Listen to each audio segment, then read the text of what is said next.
Welcome, everyone, to TJ and the Grumpy Old Man.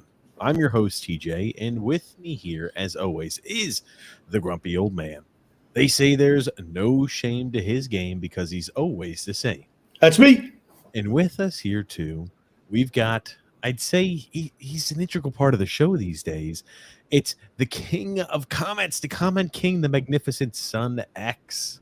It's X time, baby. Let's get it. It's X time. Let's get it. For those of you who are new to the channel, welcome. This is a once a week all sports podcast that takes place every Sundays, 8 p.m. Eastern Standard Time. So if you're new to the channel, there's a few things that I encourage you to do. I encourage you to subscribe on YouTube so you don't miss out on any of our further content, and also encourage you to hit the like button if you like the content, right? And lets us know that you like the work that we're doing, you like the podcast that we're putting out there, and also, hey, apparently it helps the algorithm. It helps get this fun all sports podcast out to the masses. We talk anything and everything sports on this show. That's NFL, that's MLB, that's NBA, that's NHL, that's world football. That's college athletics, right? We talk anything and everything on the show. For today's episode, we've got a lot to cover with some March Madness going on. Who made it? Who did? Who were the last four in? Who were the last four out? Who were the bubble teams that may have gotten snubbed? We'll talk about that. Who is our favorites to win the NCAA tournament? We'll discuss that as well. We're also going to go ahead and talk a little bit about NFL free agency. Took off last week. Ooh, ladies and gentlemen. And there was quite a bit of moving and shaking. There's a few trades that were made around the NFL as well that we're going to discuss. We have the MLB, right? The MLB is, I'd say, it starts, I believe, on the 20th. So 3 days from now is the first MLB game at like 5 o'clock in the morning. I think it's being held in South Korea. Yes, there were two games in South Korea, the Dodgers and the Padres. And then I think the regular season starts the 27th, I believe. Okay. Gotcha. So we'll have those few games there early on, the 20th, and then the 27th is when the remaining portion of the season begins. So we've got some MLB action to discuss and some drama on the line, some drama in the sports world that we're going to go ahead and cover today. But I think, right, I think the first place we've got to go ahead and cover March Madness, right, Grumpy and X? This is the NCAA tournament is in place here. Quite a few teams that may have been snubbed. We'll go ahead and discuss that there first, and then we'll kind of discuss a little about what the expectations are here for the NCAA tournament. Who you think is the team to beat going into this tournament?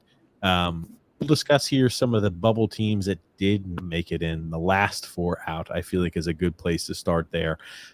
Notably, last four out were, I'm not sure if it was in this order, but it was Oklahoma, Seton Hall, Indiana State, and the University of Pittsburgh were the first four out.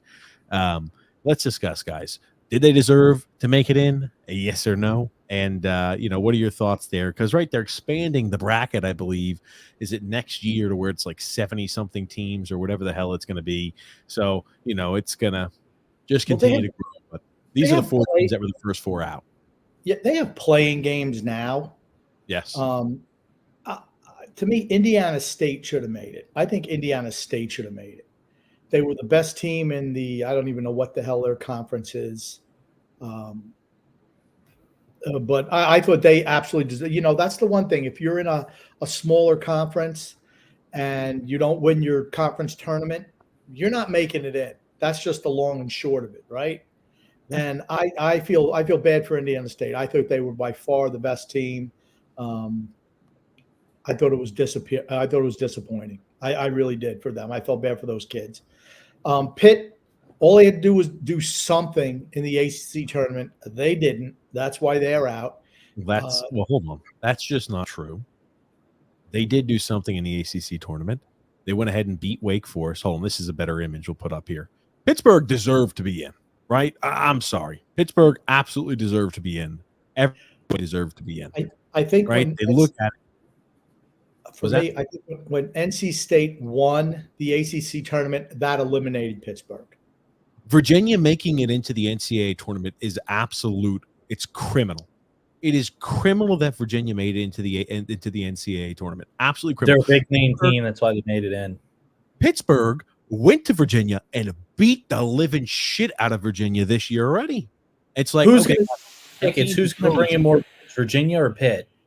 Let's be honest. Be determining who makes the NCAA I tournament. guarantee that's a factor into when they decide who makes it in the tournament and who doesn't. It's not. I don't think so. I just, do. It's name rep. Virginia won. That's my point. Virginia is a bigger name than Pittsburgh is. That's not how that should be done, though. But I guarantee it's how it is done. University of Pittsburgh beat Duke at Cameron Indoor Stadium. When was the last time Pitt won a national championship? Was that X? When was the last time Pitt won a national championship? Okay, because your team won a national championship doesn't mean you just automatically get a mail-in bid every single year. I'm just saying they're more relevant of a team than Pitt. That's why they made it in. They're not a better team than Pittsburgh, and they're more relevant. Prove that. They played once this season, and Virginia was at home court advantage, and they got their asses whooped by Pittsburgh, and Virginia makes it in over them. I'm sorry. Virginia was dropping games left and right at the end of the season, losing to really, real stinkers of a team where it's just like, oh, gotcha, you're getting quad 3 and quad 4 losses. Pittsburgh was a really hot team down the stretch. The only team they lost to was Clemson down the stretch, and they lost to Chapel Hill twice. That's enough to say, you're not invited? I don't know. Virginia had a better record than Pitt. No, they didn't. They were the higher They rated. did not have a better record than Pitt. They absolutely did. 23-10 is better than 22-11. Okay, they were 23-10. My mistake. Okay. The whole thing is they lost. NC State. They lost all the games at the end of the season, which is when you should really be. That's when you really should be playing your best basketball. They were playing some of the worst basketball at the end of the season. Okay. NC State winning the conference championship is what eliminated Pitt. It had nothing to do with Virginia. Okay. Now they played Virginia twice this year, right? Once. Just once. Okay. Correct. On the road, and they beat them by 11. They had a worse conference champion. They had a worse conference record than Pitt. I'm not saying Pitt was a bad team. They were 12-8 in conference. Virginia was 13-7. Pittsburgh made it further in the tournament than they did. Or they made it to the same exact point. NC State knocked them off the same day Pittsburgh lost to Chapel Hill. I'm just going to put it like this. And here's the thing. Virginia lost to the team that won the conference. Tournament. They got beat by Duke. Duke beat them 73-40. Okay, this is all in the last 2 months of the season. Beat Wake Forest by 2. Lost to Virginia Tech by 34 points. Virginia Tech, hideous team this year, Virginia Tech. 34-point loss. Virginia Tech was 18-14. I'm sorry. You look at the losses the Cavaliers have. They lost the head-to-head matchup. They lost at home. No way Pittsburgh should be favored. No. Here's the thing. If you're going to pick the ACC team, it shouldn't have been Virginia. It should have been Pittsburgh. I have no problem with Indiana State making it over Virginia and Pittsburgh. The problem I have is you chose Virginia over the team that beat them head-to-head that was a better team than them. That's what I'm confused about. Yeah, to me, that was a long time ago. That was February 13th. That's like a month ago. We are March 17th. So a month ago, Pittsburgh beat them by 11 points. And Pittsburgh had a better record in the last month of the season. At the end of the day, their record was not as good as Virginia's. Virginia played a weaker out-of-conference schedule than the University of Pittsburgh did. I don't believe that's true. I do believe that's true. Well, what was the RPI numbers between the two teams? Do you have that? I'll pull them up. Sure. Because I'm going to tell you again, it had nothing to do with Virginia. They were never going to beat out Virginia. Virginia had a better conference record. They had a better overall record. They were the better team over the course of the year, regardless of the fact that they lost to them once. They had lower KenPom numbers and a lower net number. Both lower numbers in Pittsburgh. How close were they? That means KenPom essentially means based off of the quadrants of your wins and losses. Pittsburgh had more impressive wins, and they had also the losses they had weren't as bad. And it's the same way with KenPom for the teams that they beat. They had a harder strength of schedule. They performed better than the University of Virginia did, but they squeaked in something. Okay, they did not perform better than the University of Virginia. They did. They did. That means you'd have to win more games. They did not do that. They beat Virginia. It doesn't matter. Recognition matters. Well, that has something to do with it. But the bottom line is Virginia lost in the ACC tournament to the team that won. Okay. Pitt lost to the team that came in second. So it's not like if you go into the tournament, both teams lost at the same stage, but the team that lost to the eventual champion, who had the better overall record, had the better conference record, they got in. So Pitt had a better net, Chem Pom, and BPI. There you go. There's your BPI, Grumpy. Overall strength of schedule and quad one record than Virginia, and beat Virginia by double digits in Charlottesville, but Virginia's in and Pitt's out. It's ridiculous. It is absolutely ridiculous. Name recognition. That's why they're in. You could argue the same thing. You could argue the same exact thing about the college football playoffs. Why did Florida State not make it in? Right? They were undefeated. They had a team that was defeated that made it in. Why didn't they make it in? Again, because the other teams had a better shot to win, and they have better name recognition than Florida State. So here you go. There's the net 40th in the nation, right? 64 teams make the NCAA tournament, 40th in the nation, BPI 33rd in the nation. How the fuck don't you include a team like that? Just blows my mind.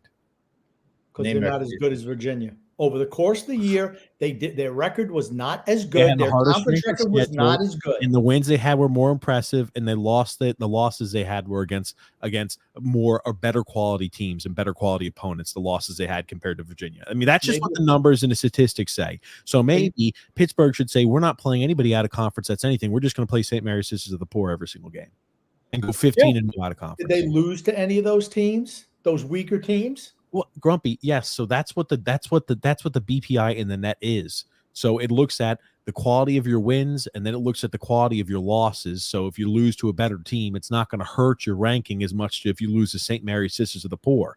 They had higher numbers in both of those areas than Virginia did. They had better quality wins, and the losses they had were against better teams in Virginia.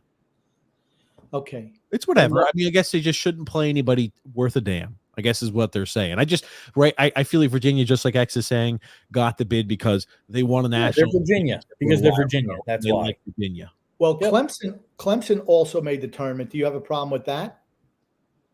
I knew Clemson was going to make it in. They beat Pittsburgh twice this year. That's correct. I don't have a problem with that. I don't have a problem with that. Here's the thing. I wouldn't have had a problem if they excluded both Pittsburgh and Virginia and put Indiana State in. I do have a problem that they put Virginia in. Well, they made it in because they're Virginia. That's why.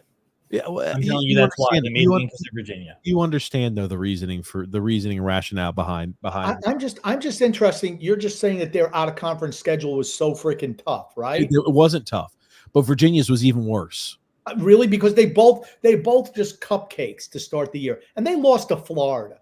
It was not a good team this year by 15. Yeah, right? so Pittsburgh had injuries where they're missing their two starting. It doesn't matter. Excuses are like assholes. The first month of the season, and then that's why you look at the second half. They lost to every single team out that had some type of name value. They lost to them again in the preseason, in the right before the and net distribute, Grumpy, the value of your wins, and then how bad were the losses that you had, and both of those Pittsburgh was ahead on. The numbers say it. You could just go ahead and say you don't understand. That's fine, but that's what the numbers say, and that's what. Here's what I understand. We move on to the next topic. I'm just going to say, here's what I understand. Their record was not as good as Virginia's. Okay. I agree with TJ though. I think the reason they made it in is because of name value. I'm going to be honest with you. If you look at their strength of schedule and the losses that those two teams had, one team might have had one more loss than the other. But if you look at the difficult opponents that they played, one team won against more difficult opponents than the other team did. They made it on name recognition. Go Virginia. They made it in because they're going to sell more seats. That's exactly why they made it in. Better. Who wants to see Pitt play or who wants to see Virginia play? You're probably right. You're probably right. Maybe next year.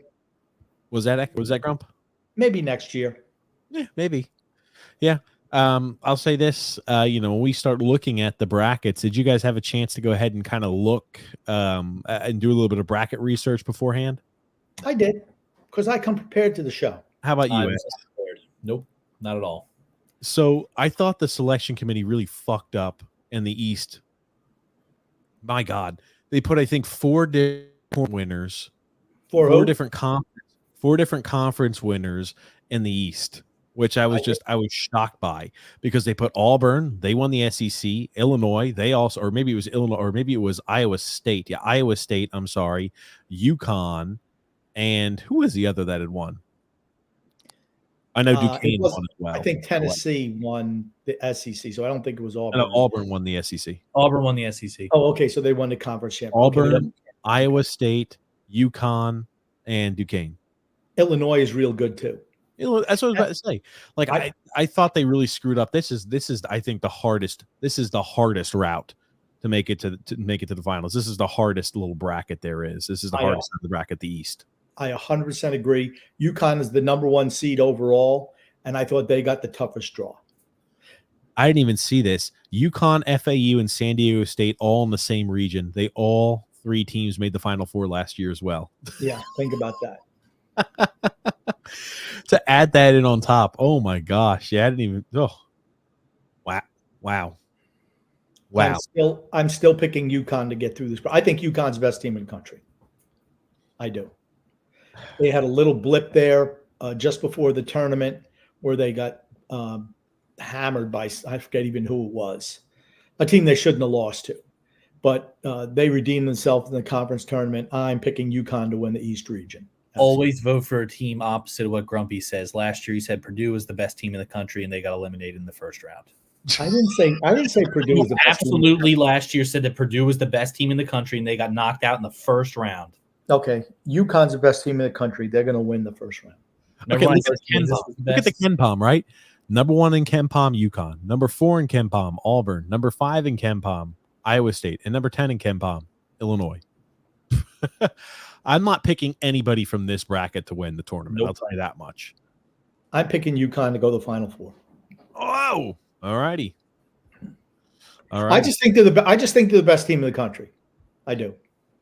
Let me see here if we've got. I do want to pick up the next few here. God, they sent a whole bunch of these. And the South. Want to get your opinion on what you think of the South. I think this is a cupcake.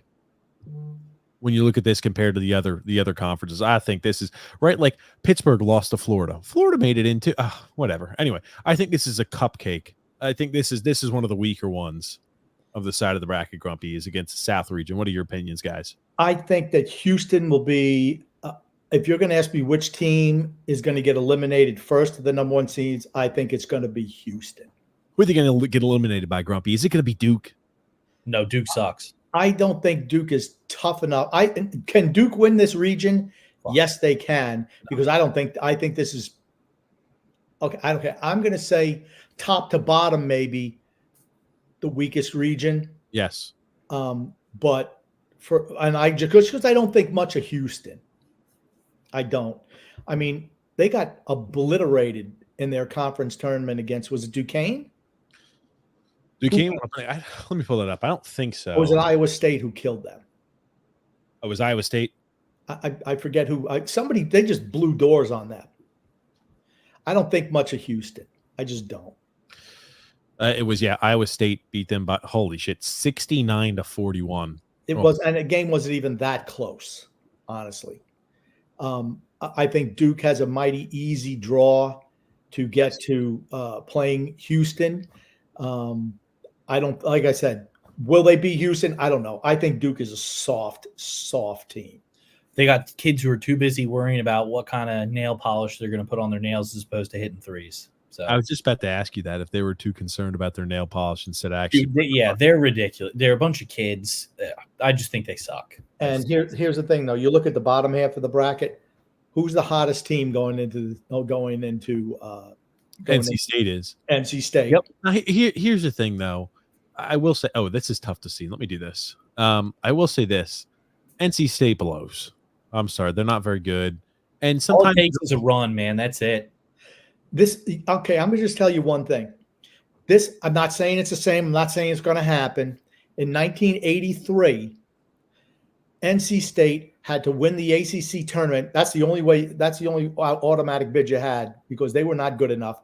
They won the ACC tournament to get into the final, get into the NCAA championships, and they wound up beating Houston in the title game with Jim Valvano.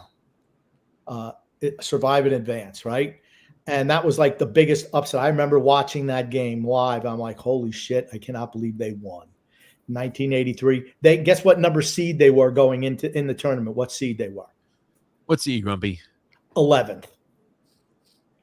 And every game they won. Do you think the script is back, Grump? The script for NC Oh my State gosh. How long ago did Jimmy V die? I don't know, but it's the 25th anniversary. Maybe 25th anniversary of his death.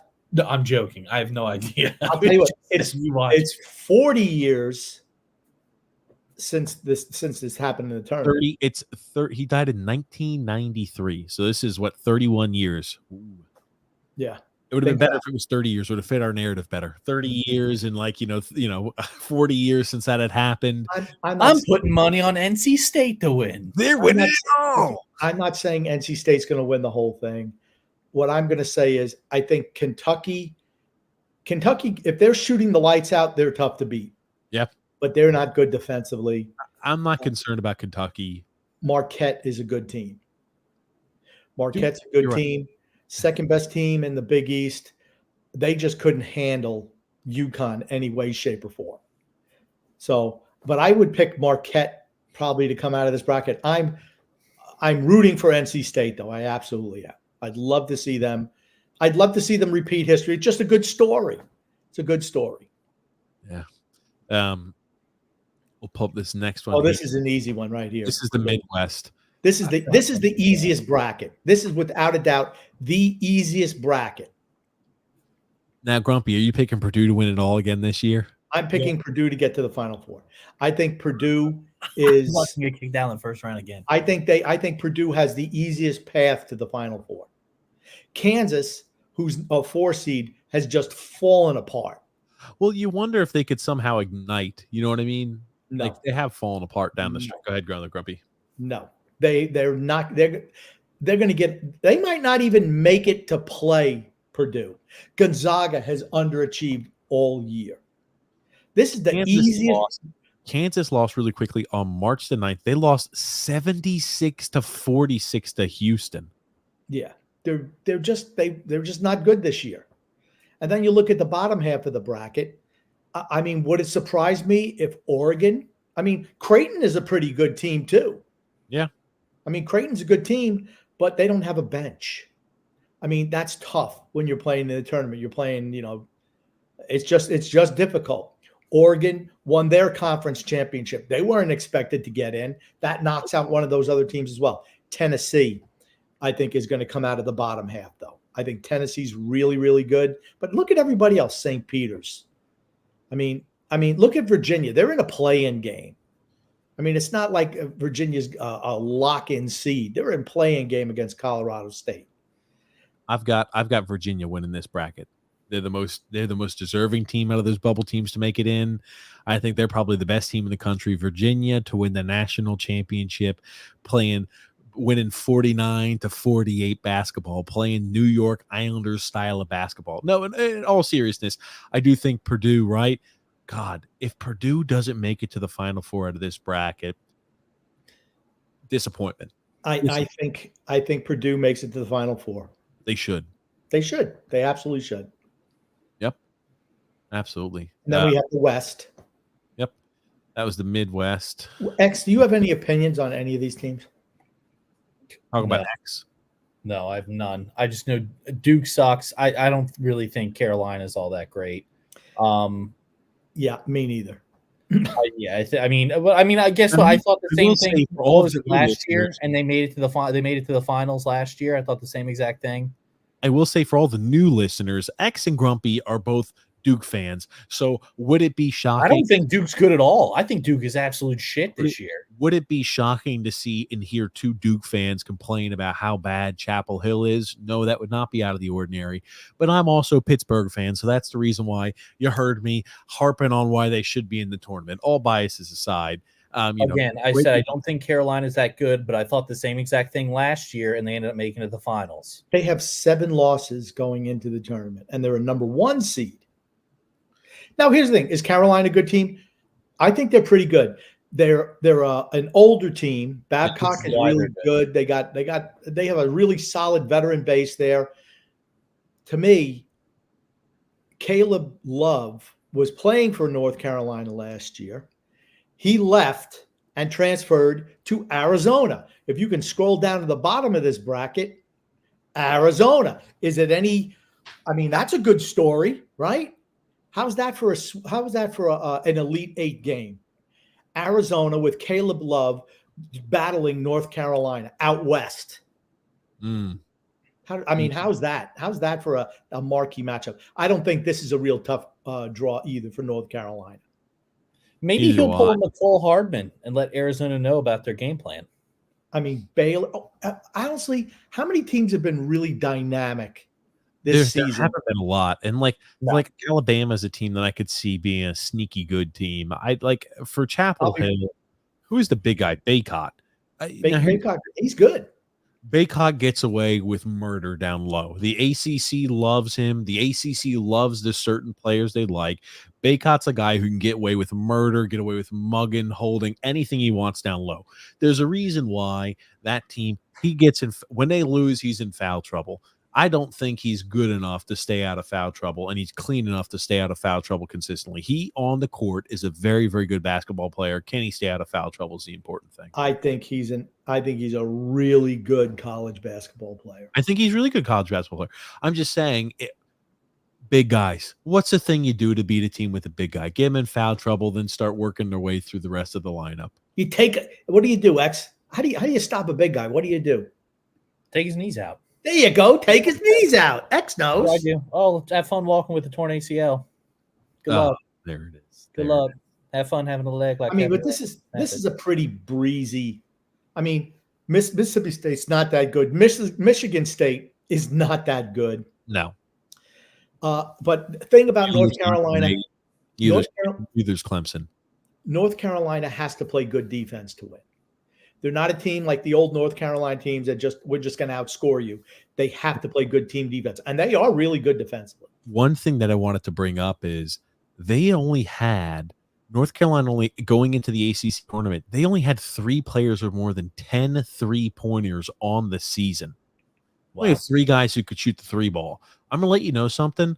The one thing you have to be able to do in the NCAA tournament, you're going to have time periods when you're down. You have to be able to shoot the 3 ball.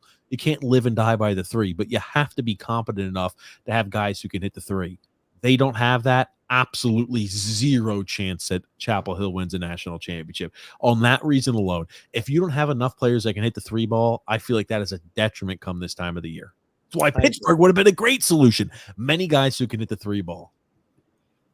Maybe they should have just had a better record in the regular season in the conference. Injuries hurt, Grumpy. Injuries happen. Well, it happens.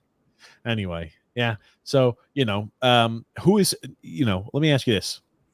Who do you think is going to take it out of that bracket, Grump? Arizona. I think North Carolina probably. I'll be rooting for Arizona. I'll be rooting for Alabama. I'll be rooting for Wagner or whoever Piddly Pump you is in the playing game. I'll be rooting for Mississippi State or Michigan State. I'm not rooting for North Carolina University. I'm just not. What a shock. Grumpy, why would that be? But like I said, I'm able to say that they're a good team. I mean, and there's time when they look really good. They have to play good defense, though. They have to play good defense. I selfishly, Arizona, North Carolina in the Elite Eight, man, that's a game I go a long way to see. Yeah. Well, let me ask you this there, Grumpy. Remember, Caleb Love was like, I don't know if he was the best player on North Carolina, but maybe second best if he wasn't the best, and he transferred. I was stunned that he transferred for his senior year. I mean, he's averaging about 18 points a game right there in Arizona. Is like 5 rebounds, 5 assists. The guy's he's an all-around good college basketball player. And Arizona is a good team. He's playing with he plays with the chip on his shoulder. Yep. He's another guy who's a really good college basketball player. Let me ask you this regarding Duke. You guys are both Duke fans. What is your assessment of John Shire as head coach so far? He's Coach K. You know what though? How many guys are Coach K? That's that's. I mean, that's the whole thing. It's like, you look at the all-time college coaches: Bobby Knight, Adolph Rupp, John Wooden, Denny Crum, Dean Smith, Coach K. I mean, John Shire's a great recruiter. You could throw Roy Williams in there. Okay, I just threw Dean Smith, coach for North Carolina too, right? So I threw him in there. Yeah. One thing North Carolina does really well, they're able to keep their guys longer than they should. Yes. It's I been mean- like that for what, like a decade, 2 decades almost, where it's like guys are like, this guy should be going pro. He's like, oh, we're coming back for another year. Oh, you Calipari's mean a good coach. You mean like they have guys stay and then their draft stock ends up tanking because they have a shitty senior year? Oh, you mean like how they make players lose out of money in the NBA? Oh yeah, That's exactly what happens. I They mean, want to come back. the guys who stay too long in college, their stock drops. Yes, always. I mean, if you're good enough, you should leave after 1 year, 2 years tops. They always look at it like they always look at it so negatively. If you stay more than you stayed more than 1 or tops 2 year, you stayed until you're junior. Oh, that's gonna really. What's hurt wrong your with you? position. What's wrong? Why would you stay there? Why would you want to develop your game? But back to your question about John Shire. He's not one of the all-time great coaches. Can he grow into be a really good coach? Maybe. I think he's a little bit too soft. I see some of the guys on the bench. I don't know who the firebrand is on that coaching staff. It's a lot of old dude players. I don't know if Chris Carrawell is still there or not. But he just seems like he's a little bit too meek. I think Nolan Smith might be coaching too. I mean, Coach K would rip into guys. I don't know if Shire does that. he's more of a friend to the kids than That's problematic. That's at least what it seems like to me. You're That's not going to win like that.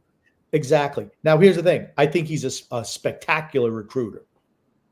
But I think the guys that he's recruiting are mostly soft players too. So it's funny. We talk about, one guy who likes to wear nail polish. We're going to transition to another guy who likes to wear nail polish. Blech. God, can you speak? Now,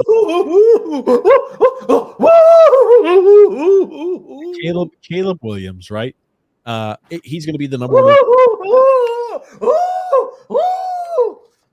Yeah. Who went ahead and called him out immediately for that bullshit that he pulled and said, what a loser. Doesn't deserve to be a consideration to be a top pick. This guy's going to flunk out. I could just tell you. Is he going to cry if he's not picked number 1 overall? He's going to be number 1 pick. He's going to, yes, because the Bears have traded away Justin Fields for a 6th round pick that has the possibility to become a 4th round pick, depending on how many snaps Justin Field plays next year. Okay. Now here's what Pittsburgh came out. They made that deal. And as soon as they made that deal, they said that Justin Fields will not be competing with Russell Wilson for that job. Yeah. So the Chicago Bears, if they have the Steelers on their schedule, they should be going and trying to hurt Russell Wilson to try to knock him out so they get a 4th round pick. Think about it, though. You're looking, Mac Jones got traded for a 6th round pick to Jacksonville. Like I said, Justin Fields, in essence, got traded for a 6th round pick to who did he get traded to? Justin Fields. Steelers. The Steelers. That's right. I mean, Kenny Pickett, they gave up draft capital to get rid of him. Yep. No, they did. He jumped up from a 4th to a 3rd. Look what they gave up. Kenny Pickett? Yes. Kenny Pickett, a 4th. Pull that trade value. There was like 4 picks. There's a reason I'm pulling this up first. Okay. So you've got here our boy Caleb Williams, right? We look at it, the tale of many seasons for him, or I guess I wouldn't call it the tale of many seasons, but the many portions of his year this year that took odd turns, right? We all called him out after they lost. He went up to his mama, started crying. Oh no, this is so bad.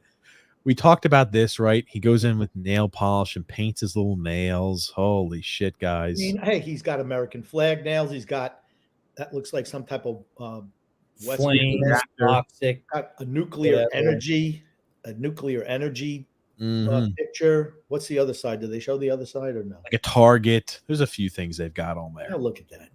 What do you do now? And he does like this. He'd rather spend more time with his dog. You had him crying multiple different times. Now this, he just posed in GQ magazine, and this is his He's wearing a dress? Yes. What the fuck?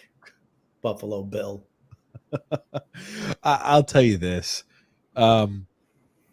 Failure. It rubs the lotion on its skin, or he's more interested in his appearance and what he does off the field than what he actually does on the field. That is the reason why. It's not a failure because he's wearing a dress. It's because the guy is so emotionally and mentally soft And then when you start to go ahead and look at items where you're like, oh, Why don't you worry about beating ranked opponents, bud? well, it's just like you start looking, you're like, oh, gotcha. The team acknowledged after the teammates that he had acknowledged after the bowl win that this was the most together they'd been as a team. This quarterback believed in the team. That's direct slam on Caleb Williams. I agree. For me, football is one of the last truly man sports, right? Where you don't have to worry about, all the ridiculousness going on in the world. The quarterback must be the leader of men. Yes. Period. Must be the leader of men. You're coming out there, and I don't think the nail polish is a big deal. I mean, the dress is problematic. The crying in the stands is the big one, and just wailing, just like woo, woo, woo, woo, woo, woo. I mean, everyone's like, "Come on, man!" They had to take garbage off out of the stands to cover up his face because he's bawling uncontrollably. Look at the people behind him, like, what the hell is going on over there? The issue I think he'll run into, as X just said, has nothing to do with the fact that he's wearing a dress or he's putting his nail polish on. It's the mentality he has, right? He goes and loses. They lose a few games. Oh, it's so tough. This is the only adversity he's ever faced. He's never been on a bad high school team. He's never played for a poor college team. This is the most adversity he's ever faced, ever in his career. And what does it result in? Going to the stands and crying with his mommy. I'll say one thing. Lincoln Riley is only 2 for 4 on quarterbacks. That's it. It's every other year. Baker, Kyler Murray, captain. I want to play video games all the time. Jalen Hurts, Caleb Williams. I cry to my mom all the time. Jalen Hurts isn't a very good quarterback. Okay, Jalen Hurts has gone to a Super Bowl.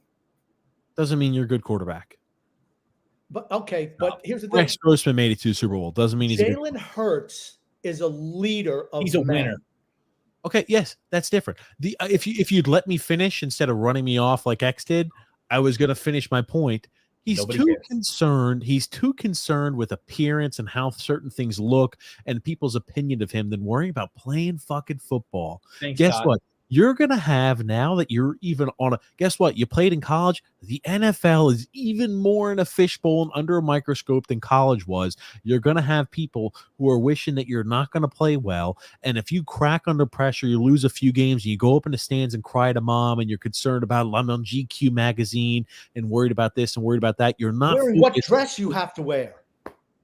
You're not focused on playing football, improving your craft. Dude, you should be right now busting your ass getting ready for whoever's going to select you, getting ready, because you're going to be a guy who starts on day one. You want to be as ready for that transition to college to the pros as possible, not doing fucking photo shoots, painting your fingernails and crying to mom.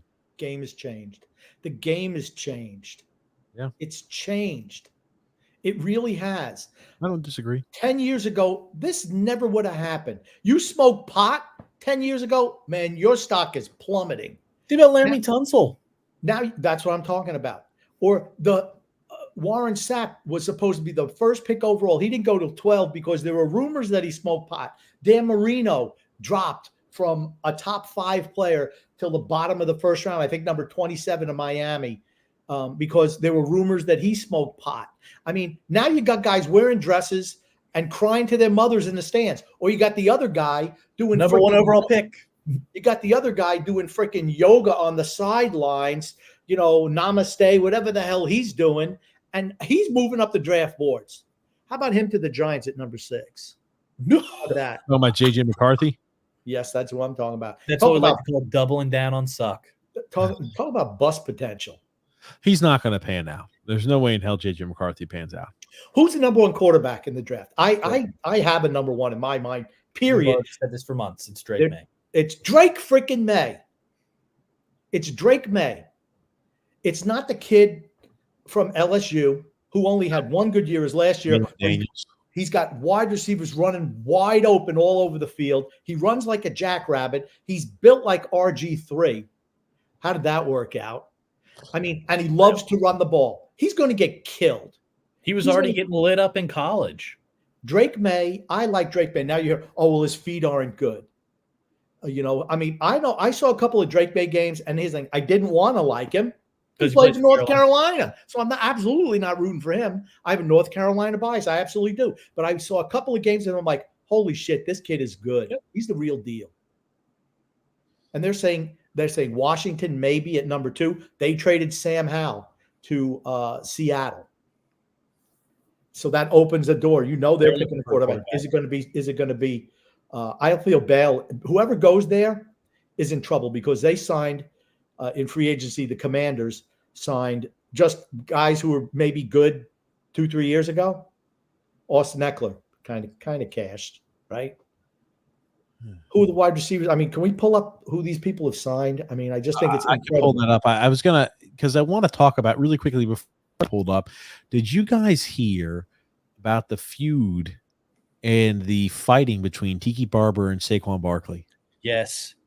Yes. Holy shit. And like, it reminds me, Jamie Carragher talked about, loyalty or hard work on the pitch or something like that, and called out and accused and brought up the female co-host cheating on her husband at the time period, or ex-husband on the show. Saquon Barkley did the same damn shit. This week was just drama filled because Tiki came out and said, you're not loyal. You're dead to me. Okay. Who started it? It's not Saquon Barkley.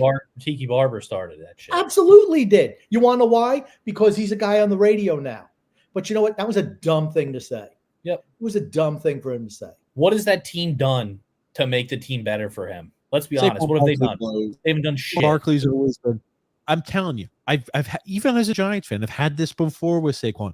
He's a better version of Reggie Bush. Prove me wrong. Now, this is what he said. Tiki said, you're dead to us, Saquon. Good luck. You're dead to me. And then Saquon Barkley said, you've been a hater since I got to New York, and all this you dead to me talk. Don't smile in my face when you see me. I guess and then that's when he went ahead and came out there. This is Barkley. Oh, holy shit. Here's the response. God almighty. Saquon, this is what Saquon said, asking Tiki about it. Loyalty to a team. What the hell does that mean? I have no idea. Because you're retired. LOL, yep, you're the prime example of loyalty to a team. What the hell does that mean? I have no idea. Because you're retired? Because I got tired of getting beat up and I left the game. And they, by the way, won a Super Bowl after that? What? That's right. What are you talking about? I've been retired for 17 years, 18 years. I am now in the media. The fact that my emotional reaction responding to you going to the Philadelphia Eagles, which is, by the way, the voice of a lot of Giants fans. I'd say the majority of Giants fans, and you're going to come back and talk about something from 17 years ago that you don't even understand or misrepresenting? That's fine. Be that way then. I like Saquon Barkley. By the way, saying dead to me was basically tongue-in-cheek, but it is what it is. Get offended. You've been a hater since I got to New York. Why have you been hating Saquon Barkley? I don't even know what he's talking about.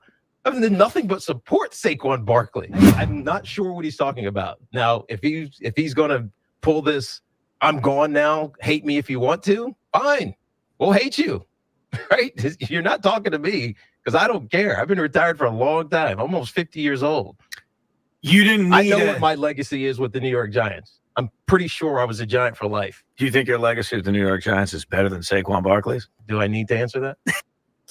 So that's the response there that Tiki Barber had. Now, I think what people are saying is that they're referring to Tiki Barber cheating on and leaving his 6-month or 9-month or 8-month pregnant wife at the time period. Talk about loyalty. Or a co-host or some studio girl, as his wife was 8 months pregnant. He did. I think is what he was referring to, is what people are saying. Not necessarily the team aspect, but the lack of loyalty to his 8-month pregnant wife. He did. It has nothing. Here's the thing. Why is Tiki coming out and saying those things? It was said tongue in cheek. Dude, you didn't have to say that. He wants to promote his radio show. Correct. Okay. He didn't like the guy clap back at him. And to be honest with you, if you don't like what somebody has to say, don't start. Don't cry about it. Saquon Barkley's going to have a huge year playing for Philadelphia next year. Ugh. They've got a really good offensive line, something that he never had with the Giants. And X heard that somehow Jason Kelsey might Yeah, I be heard coming. Jason Kelsey put a tweet out that said, "I'm back." So apparently he's wanting to come out of Oh retirement. my God, he's fucking finished. That's what I've heard. I don't know if it's true. That's what I've heard. I mean, even if he were to come back, he's finished. He's finished his Not life. the same guy. Not the same guy. He wasn't even that good in his prime. He was The okay. reason he gets a lot of rep now is because Travis and the little podcast and Taylor Swift. That's the reason anybody knows his name. And the little commercials with them and the mother, all that Well, stuff. the reason that happened because this is his brother and Taylor Swift. And that's the reason he has any sort of notoriety. That's the reason why anybody knows his name. No, he was the last couple of years. He's been getting a lot of publicity. He absolutely has since they started shooting commercials with the brother, and all. That's before Taylor Swift. That's when you started to hear who the hell talks about centers in the NFL. It's like when they talking did about the Campbell's commercial with their mom. The last center that people should have known was on like Jeff Saturday, right? You talk about the last really good center, and Oleg Krotsu. You know, like you look at there was a lot. Who the hell was Jim Oleg? Otto, double O. That was him. Jim Otto, double O. That's the last center you ever heard of. I couldn't even name a center. Well, Mike Webster, only because he got CTE and was living in a freaking van in a field and cracked up and killed himself.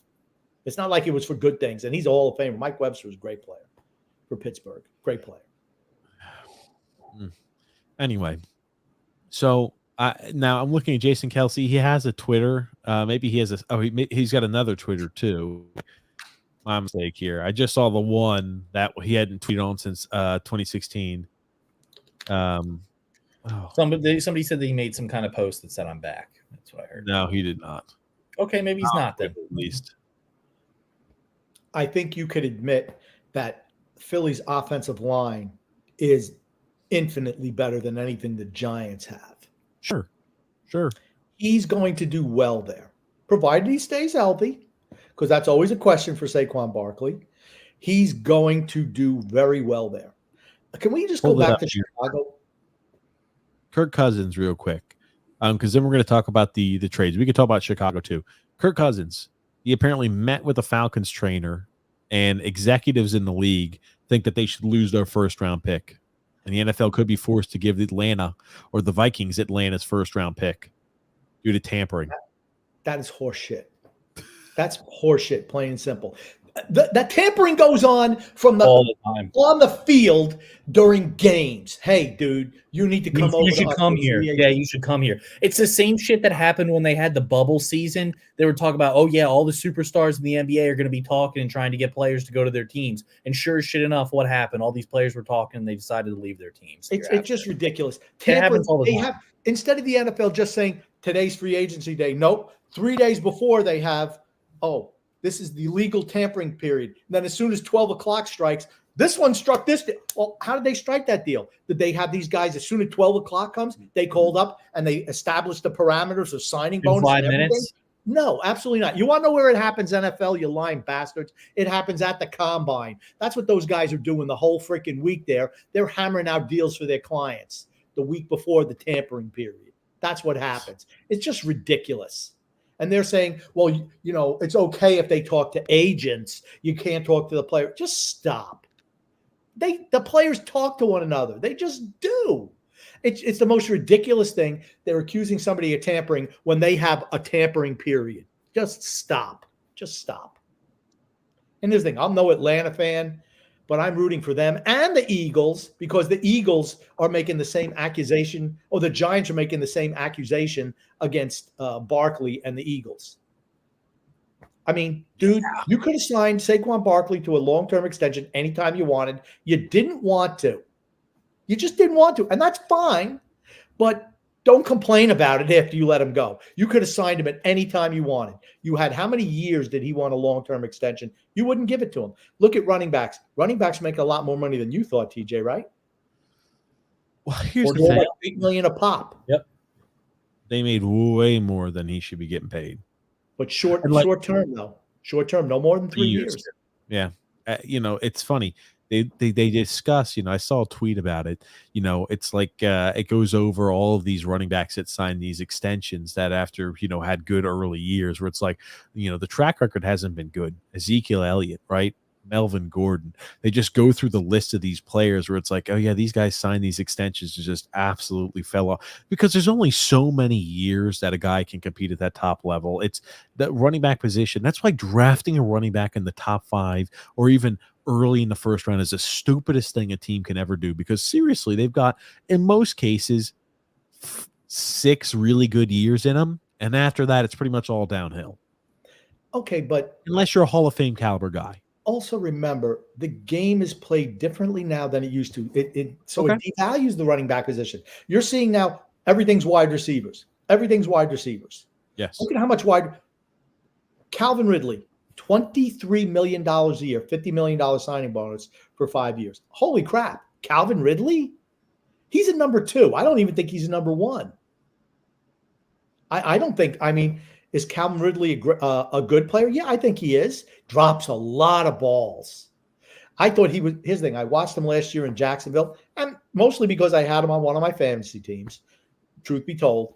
And I'm like, man, this son of a bitch drops so many passes right in his freaking hands. I don't know what he did in Atlanta. But remember, he was the number 2 in Atlanta behind Julio Jones, which made his job a lot easier. I don't think he's number 1. I think he's a number 2. He got paid a couple million less than what the Patriots offered him as well to go to the Titans. Because the Patriots signed today KJ Osborne. No, I heard it was I thought it was $3 million less. No, $1 million less. Okay, still. So he got paid $1 million less to go with the Titans. The odds, do you know the odds for him to go to the Titans were like plus 1,300? The odds for him to go to the Pats were minus 300, and the odds for him to go, I think it was 2. And they said it was 1,600. I don't even know what those numbers mean. I still can't understand it. Long story short, you place a small wager, you make a whole shit ton of money because it was not expected. There were 2 favorites. God damn it. The joke was that Calvin Ridley, because somebody had placed a bet that morning on a big, large wager for him to sign with the Titans. The joke was Calvin Ridley was placing a bet on himself to sign with the Tennessee Titans because there was like a no % chance that happened. And somebody put a lot amount of money on that to happen. Okay. The day before, it was Calvin Ridley said it's going to be the Patriots or Jacksonville. That's what they came out and said. Patriots or Jacksonville. The thing is, he has issues. He wants to stay in Jacksonville. He's leaning towards Jacksonville because he has some type of issue he needs to hammer out there, family issues, whatever. And then the next day, he signs for the biggest contract there was for somebody who outbid New England. I think New England has a problem signing anyone right now who's worth anything. They don't want to go there. They don't have a quarterback. They have a brand new head coach. And they have a front office that's like, yeah, okay, everything was Belichick and Mac Jones. That's why we were bad. Dude, you're 4-13. You're 4-13. I think Belichick can still coach. I don't think he could GM anymore, but he certainly can still coach. I would trust him to coach a team, but not shop for the groceries, as Bill Parcells said. I think he went there for the bet. Okay. Russell Wilson officially signed with the Steelers, right? And that was a big one, right? That's what caused Kenny Pickett to be traded. Russell Wilson, the goofy goober himself, signs with the Steelers. And Steeler Nation, let's smelt. My God. Can I say this? Mike Tomlin, God. I know it's always, hey, we were going to make the playoffs, we want to do well. Russell Wilson's cashed. I know last year was an okay season for him. He's cashed. He's not the same quarterback he was. And it's like you gave up nothing for Justin Fields. So, hell, they gave up less for Justin Fields than the Dallas Cowboys did to get Trey Lance. They said that Mike Tomlin's never had a losing season. He's a good coach. He's a good coach. Just wait. Good coach. He's absolutely good coach. He's going to have that losing season. Russell Wilson. Kenny Pickett, absolutely, they're going to have a losing season. Yep. They signed Patrick Queen from Baltimore Ravens. I think that was a really good signing. They're a good defensive team. They're a good team. And they have high needs coach. They're losing. Can't speak over them at the same time. Good girl. And the thing, you're right. Russell Wilson's numbers were actually not that bad the last couple of years. But, man, he looks terrible. I feel like a lot of garbage time yards, but continue. Very possible. He only threw 8 interceptions last year. Think about that. 24 touchdowns, 8 interceptions. I'm like, wow, he had pretty good yardage numbers. A lot of them were in garbage time, I guess, but 24 touchdowns in 17 games. He's throwing like not even 1.5 touchdowns a game. That's not good enough, though. Continue. They were bad. Denver's a bad team, bad offensive line. They're a bad team. The one thing that came out about Justin Fields after he got traded, he had no value. And the main reason was that they have to dumb the offense down for him. He's not a good thrower of the ball. Like I said, I thought he was pretty good throwing the ball in Ohio State. And, he didn't run that much. But it's the exact opposite in the pros. And they just said that he does not learn the offense. There's things that they talk about to him, and he just doesn't get it. He'll make the same mistake over and over again, even though they drill it into him. Is it sour grapes? I don't know, but there's a reason why he's been dealt. The other thing too. Look, did we just real quick? I just want to finish up talking about Chicago. Sure. They're putting pieces together on that team to make Caleb Williams as successful as he can possibly be. They got Keenan Allen in a trade, yes. Right? They got DeAndre Swift. Moore. They had DJ Moore from last year. They signed DeAndre Swift. Mm-hmm. And I think they've improved the offensive line. Cole Kmet is a very decent tight end who could be, he definitely shows up at times. So they've got a very competent first string tight end. They've got 2 really good wide receivers, a solid running back, okay offensive line. I mean, and that's in direct opposite of what the Carolina Panthers did for Bryce Young last year.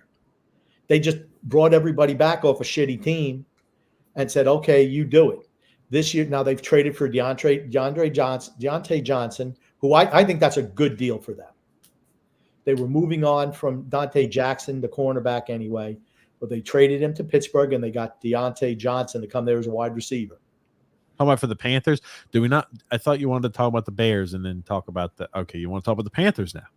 I'm just saying there was a stark difference what they did with Bryce Young last year than what Chicago is doing this year for Caleb Williams. They're trying to put him in a position to be as successful as possible. The Panthers did not do that. The Panthers this year have signed 2 offensive guards because their interior offensive line was disgraceful last year.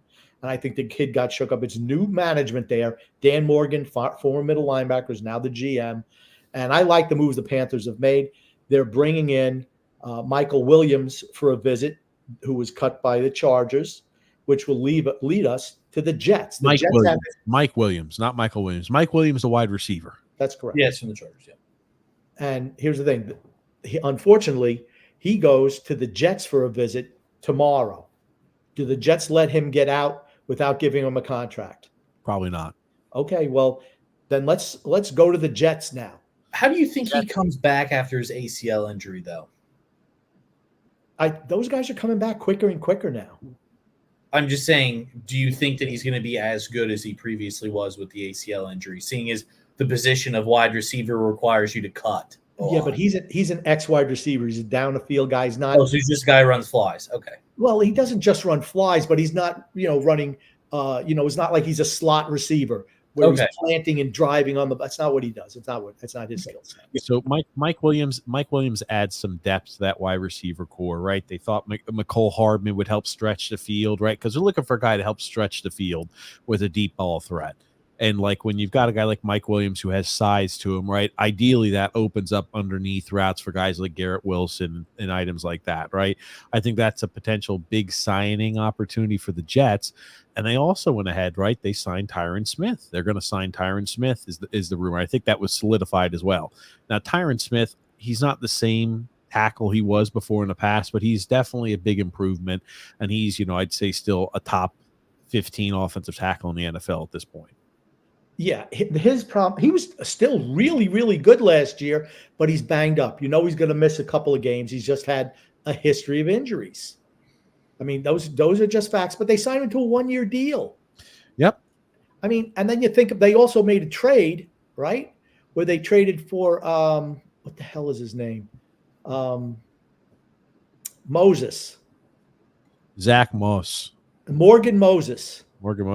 They traded for Morgan Moses. Now he's 33 years old, but here's the thing: does the age really matter? He's a good right tackle, so they've solidified that line. They have Vera Tucker at one guard, and then they signed another guy to play the left guard role. Simpson, John Simpson, who went to college at Clemson. He's 26. So I mean, they know the amount of time that they have to win is what, 1-2 years tops with Aaron Rodgers. I mean, that's it. He's got 1 year left, I think, of his contract, right? I mean, yeah, I think they'd bring him back if they're close. They need a backup quarterback, obviously. They're trying to sell Zach Wilson. There's zero interest around the league for Zach Wilson. Can't give him away. Nope, nobody interested. Which leads me to my next question. Why do these quarterbacks it's like they never even get a second chance? And these guys are – what's the new latest and greatest? But it's like you're not even giving a guy a second chance because they're going to crappy teams for the most part, and they don't succeed after 3 years. Well, we're just cutting you loose. I mean, it just shows how I'm just saying, keep any of those quarterbacks and put them on San Francisco and see how they would perform. Right. Well, that's what happens. All. You're drafted that high, you go to a bad team, chances are you're not going to succeed for the first few years, right? It's like you're almost better off playing like dog shit in college and tanking, so that way you can get drafted by a shittier. No, then you're not getting picked, period. That's not. I'm just saying it's almost like you're better off not being one of the top guys, so you get drafted later on by a better team, and then it's like, oh shit, this guy's the greatest thing since sliced bread. Oh, he's crazy good. He's amazing, even though he's actually a mid quarterback. Okay. No. And the one thing I did think was odd, the Cowboys were caught releasing a few players, right? Like Vander Esch was released because he failed his physical, right? You're looking at Michael Gallup was released. Now again, Gallup and Vander Esch, they were not UFA. Gallup's a UFA. Oh, here's the thing. I don't think he was a UFA, but they were not bringing him back. He was released. Yes, he was released from his contract. I'm just looking at it right now from Schefter. The thing that I did think was very unique, Mike Vrabel got a new coaching gig. Did you hear where Vrabel's headed? He's the assistant coach in, not the Steelers. Another team in that division. Not the Ravens. In Ohio. Cincinnati? Cleveland. That's right. Hey, I'm eventually going to get it, right? Yeah. I think, you know what? He doesn't know what to do with himself. He'll take I don't even think it's a DC, just like whatever, overseer, whatever the hell it is. He looks over the whole operation. I don't think that's a bad thing. I'm shocked he didn't get a head coaching job. Me too. He was too mean. He talked too tough. He was too physically imposed. This is what happens when the analytics geeks are starting to take over the NFL. It's the wussification of the sport. He was too intimidating when he had an interview. We just ruled him out. I'm like, really? He was too big, so you just said no? What do you want? A league full of freaking Poindexters like Mike McDaniel? That's what I was going to say. The league full of Mike McDaniel. Yikes. That's and what do they win? Mike McDaniels and Kyle Shanahan's. What have they won? Nothing. A first-round exit in the playoffs. There you go. I'll tell you this much. What did you think about the Giants trading for Burns? I just think the Giants are light years away from being a good team. Or here, how about look at what they gave up. Look what the Panthers got in return for Burns. Let's talk about that. Pick. Yeah, they could have traded him last year because he wanted that big extension, right? He was going to be 2 years ago. He wanted a really big extension, and the Giants stupidly gave him a huge extension for a guy who is, No, he's a good pass rusher. He is. He's absolutely a good pass rusher. They give him $30 million a year. The Panthers could have had 2 years ago. This is under different GM. 2 first-round picks and a second from the Rams. Yep. For him. Wow. They said no. Again, when your team the Rams are. Here's the thing. When your team is not a good team and you have an asset like that and you can move them and pick up futures, when your team is not going to be good for a few years, you're dumb not to do it. That's any franchise in any sport. When your team sucks and blows and swallows and you don't trade your assets so you can rebuild and retool, you're a dope and should lose your job as a general manager. I don't disagree. Now, what do you think about Marquise Hollywood Brown headed to the Chiefs? Good fit. Good I think fit. so too. That is a good I'm an fit. Oklahoma fan. I don't think much of him. No, he drops a lot of passes. But here's the thing: in that system, he's going to be like Tyreek Hill. He's going to be wide open all the time. It's a 1-year prove-it deal, right? Yep. So I think it's a good deal for Kansas City and for him. You see a lot of wide receivers do that to Kansas City because they know, hey, I've got the opportunity to play with Patrick Mahomes. You remember Juju Smith-Schuster did that 2 years ago, and then you've got here now this year you've got here Marquise Brown doing that. It's just like, hey, it's like the same. It's honestly, it reminds me a little bit of the Brady effect. Yep. You know what I mean? Absolutely. Right? Like, hey, I get to play with Tom Brady. He's going to play extremely well. He's going to help my stock. And I'm going to be able to sign hopefully a larger contract at the end of this. And it won't be with the Chiefs, but you're going to be able to sign with somebody else for hopefully a big amount of money. And did we talk about Chris Jones last week? And forget Yes, we did. Huge contract, like $100 $1 million it is. Nuts. $32 million a year for a guy who's going to be 30 next year. We talked about it. Yeah. We might as well talk about Aaron Donald retired this week. He retired. Man, Do you think he's the best defensive tackle in the history of the sport? He's not the best defensive tackle in the history of the sport. He's absolutely not. Yes, absolutely not. No, answer's no. Best pass rushing D tackle in the history of the sport. Alan Page was better than him. Alan Page was better than him. Alan Page won league MVP 1 year. Alan Page didn't have the quick twitch muscles, and he absolutely did. You don't even know who Alan Page is. Alan Page. You don't even know who Alan Page is. Right? You all of a sudden know about his quick twitch muscles? You're so full of shit. Alan Page. Not Ellen Page.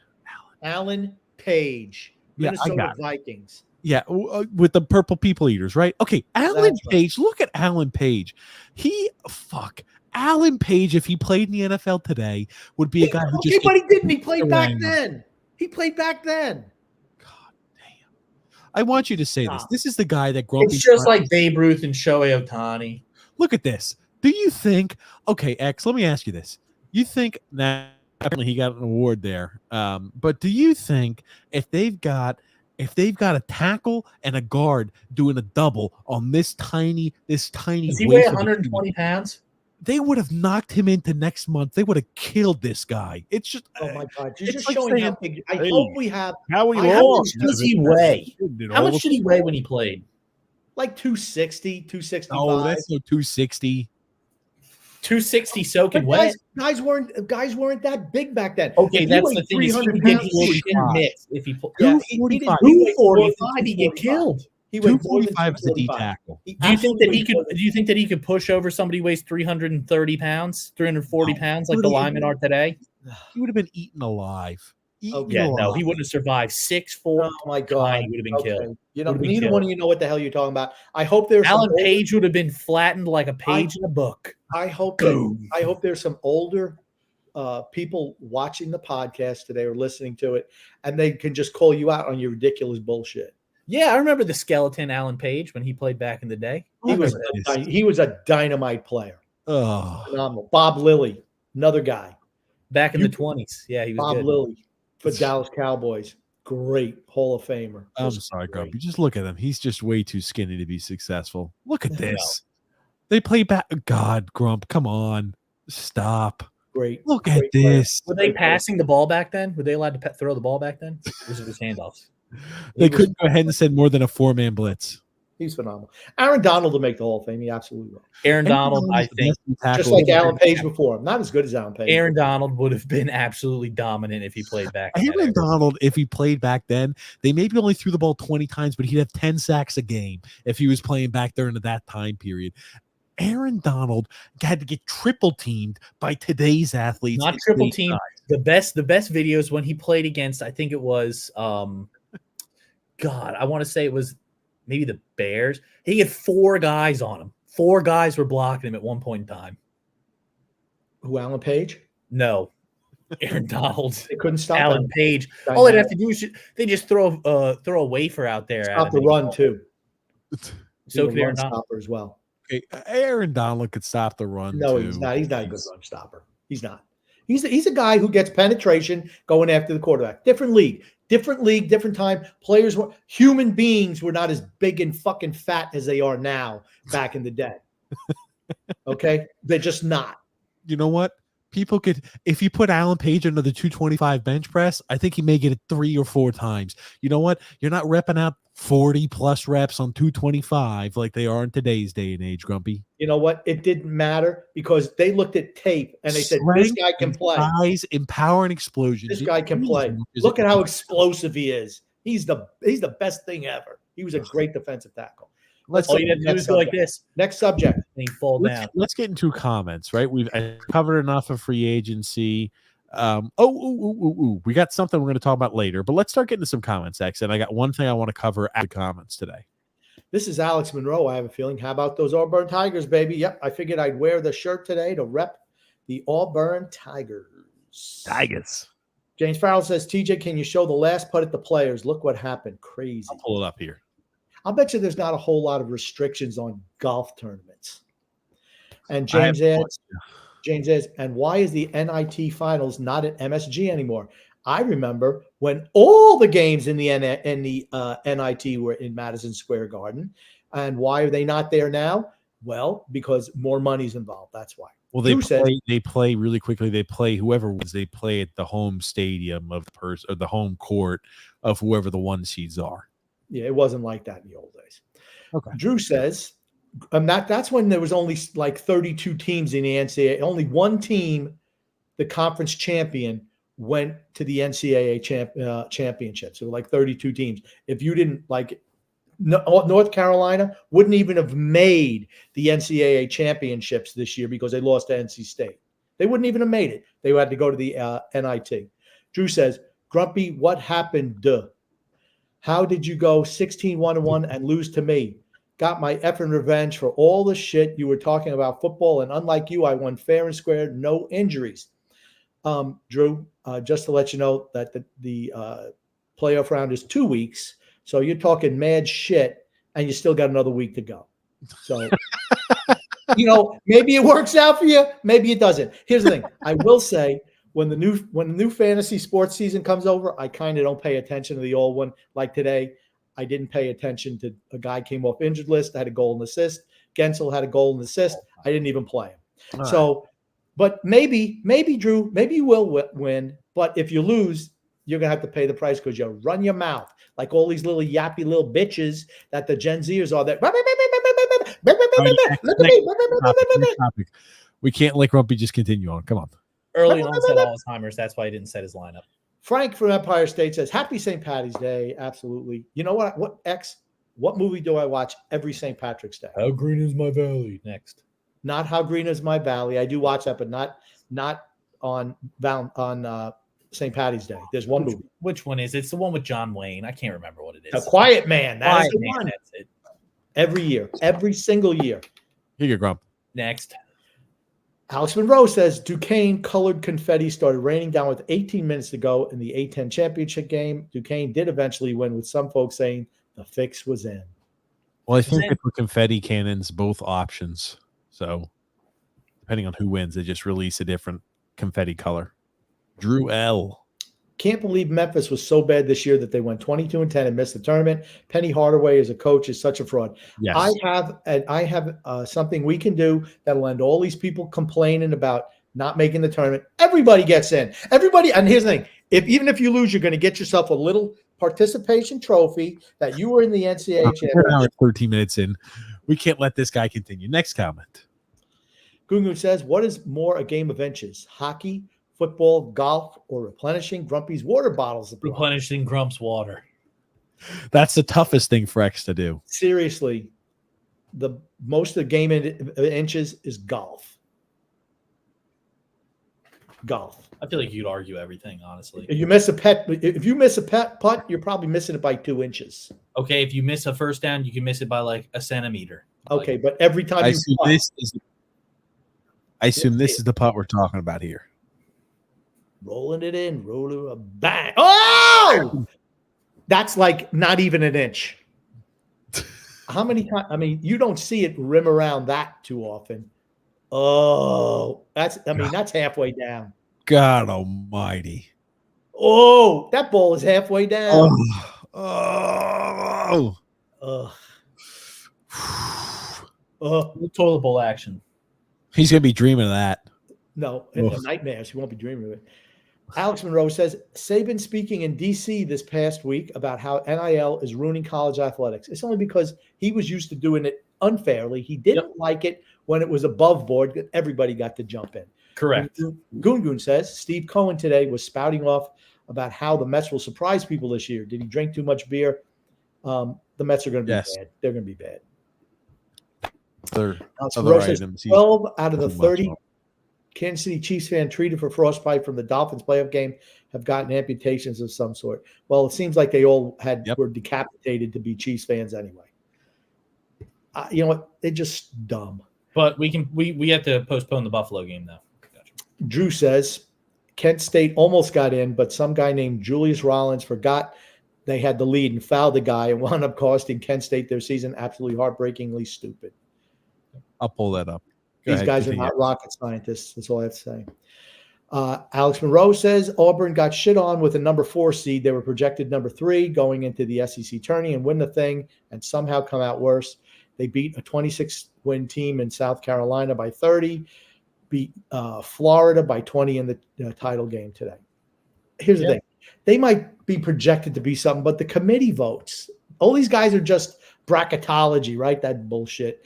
They think where they could be, where they should be. Doesn't mean it happens. Drew says, Grumpy, your boy Cole Reagans looks shaky against the Brewers. 3 earned runs in 5 innings. Well, we'll see. Gungu says, Grumpy, it's been a while since we've heard your Pavarotti-like singing voice. How would you like to sing? How would you like a bit of On the Dark Side by John Cafferty and the Beaver Brown Band? On the dark side. Oh, Alrighty. yeah. This is what we're talking Eddie about. and the Cruisers. Eddie and the Cruisers. Don't feed him. Don't feed him, Goon. Here it is playing Akron. 14.2 seconds left. Akron is up by 1 point at this moment. On Cameron Davis. Number 1. 10 to shoot. Sullinger in the lane. No. Herbie puts it up and in. 6 seconds to go. Kent State 1 lead. And a foul on Rollins. That was a weak ass foul. I'm sorry. Doesn't know the situation. He's fouling like they're trying. Okay, he didn't know that they had the lead. Yeah. Did he not notice everybody running backwards? And he's like, why am I running forwards to foul the guy? Because that's what he's doing. He's trying to foul to prevent them to send him to the line. I don't even think did he even hit him? That's what I'm saying. It should look weak as hell. He does. He grabs his arm. With the lead. Look at this guy. His BP's way up. No. Why is Rollins fouling? I would have taken him out. Get out of the game. God, you're awful. And fouled on the play. Reached out and fouled. We got it. Wow. What a miscue. Why don't they just call it, what a stupid play? This kid is too dumb to play college I kind of feel bad for him. I don't. Not me. Shit. He says, I'll be honest, I'm not surprised, but also surprised. Florida Atlantic made it back in. I think they're getting knocked out when they play UConn in the round of 32. That's if they even make it out of the first round. Freedom Front Adventure says, I'm tuning in to see if TJ's was on time. If Son X is 3 sheets to the wind again. Grumpy and no boys are half Polish. You guys have Irish in your family. My mom was from Ireland. I don't think we have any Irish blood in us. We're absolutely, truly mutts, certainly on my side of the family. But I think the Warden's family, they're all Polish people. There you go. Alex Monroe says, bit surprising that Clemson got a number 6 seed. That doesn't get brought up in the ACC tournament bids with Pitt and Virginia. Throw that little nug in there for TJ. We talked about it. I didn't think they deserved to be a 6 seed. Whatever. I'm past it. I'm done. I've already given up. Goon says, should the Islanders be ashamed of themselves? Time to restock the shelves? Yes. In my opinion, they should not restock the shelves. They should just take, one of those close up shop. No, just like one of those things that just like run right to a building and demolish it. Just destroy it all. Start over. Rip it down to the studs. A wrecking ball? No, just like a bulldozer. Just run right through it. Alex says, Roy Oswald, Roger Clemens pitched for the Savannah Bananas at Minute Maid Park, and it sold a sold out crowd of 41,000 plus. Yes, I did see that. That's pretty neat. Yeah, they're Drew popular. They're said- like the Harlem Globetrotters of baseball. Drew said, "My granddad's a big St. John's fan. He thought they were going to get into the tournament once they lost to UConn by 5. Well, you got to win. Losing doesn't usually help you get into the tournament." Alex Monroe says, Eagles most bet team now to win the Super Bowl after the Saquon acquisition, according to DraftKings. Dak's brother called the Eagles front office the best in the NFL on X. I think their front office is really good. I don't think they're winning the Super Bowl. They changed the whole coaching staff except for the head coach. And he has to be controlled by who's that guy, X? By the handler who's Security been guard. fired. The security guard. Who the hell was it? I can't remember his name. Yeah, I know you talk about. I don't remember his name. Big Okay, moment. here's Alex Monroe doing his best TJ impersonation.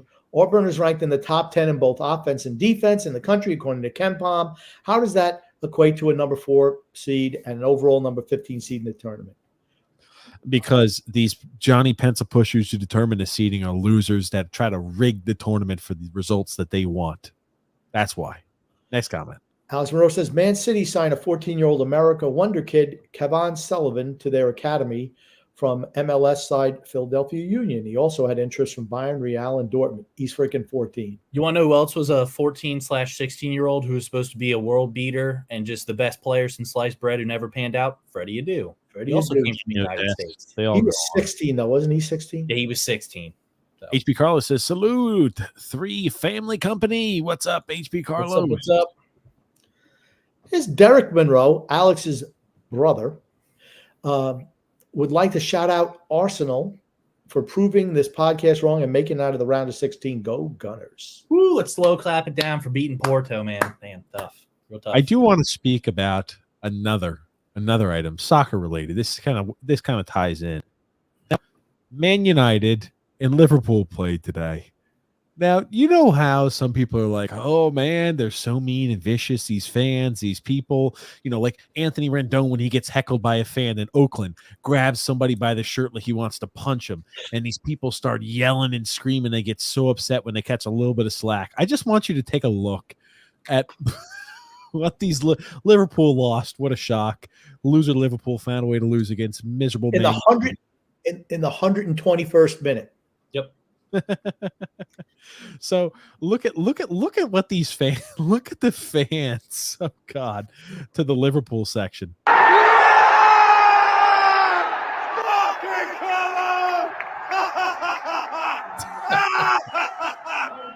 on, boy! Get up there, boy! Woo! Hey! Get up there, boy! You fucking idiot! Come on! do you see how sports and the stars get treated a little differently? They're not treated like prima donnas overseas like they are here. You know, when fans heckle them, they're not like, I'm gonna fucking punch you, bitch. There's no Caleb that. Williams would have had to be on some kind of watch if he had fans talking to him like that.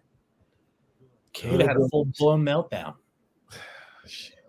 1265 Lombardi says it's 4.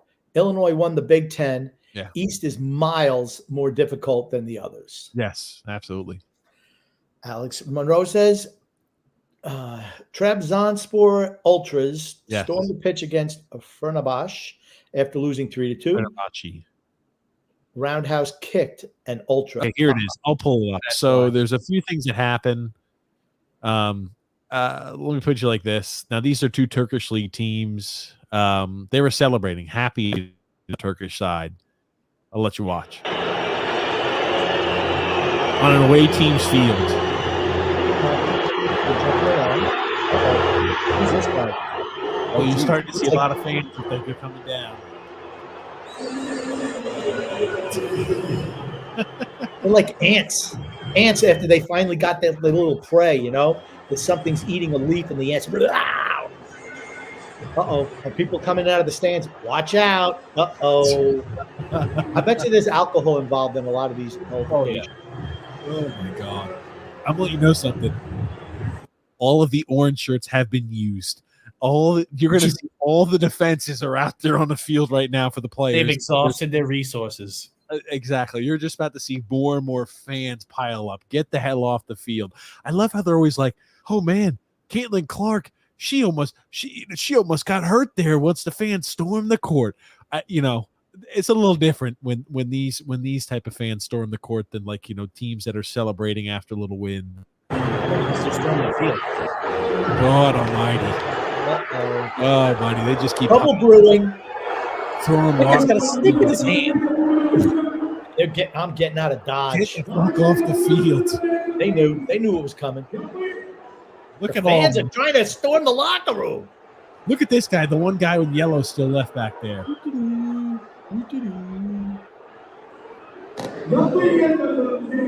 Please return to your seats. Is that? I have no idea. They're speaking different language. Turkish. I like how they zoomed in on Michi Batshuayi. Oh!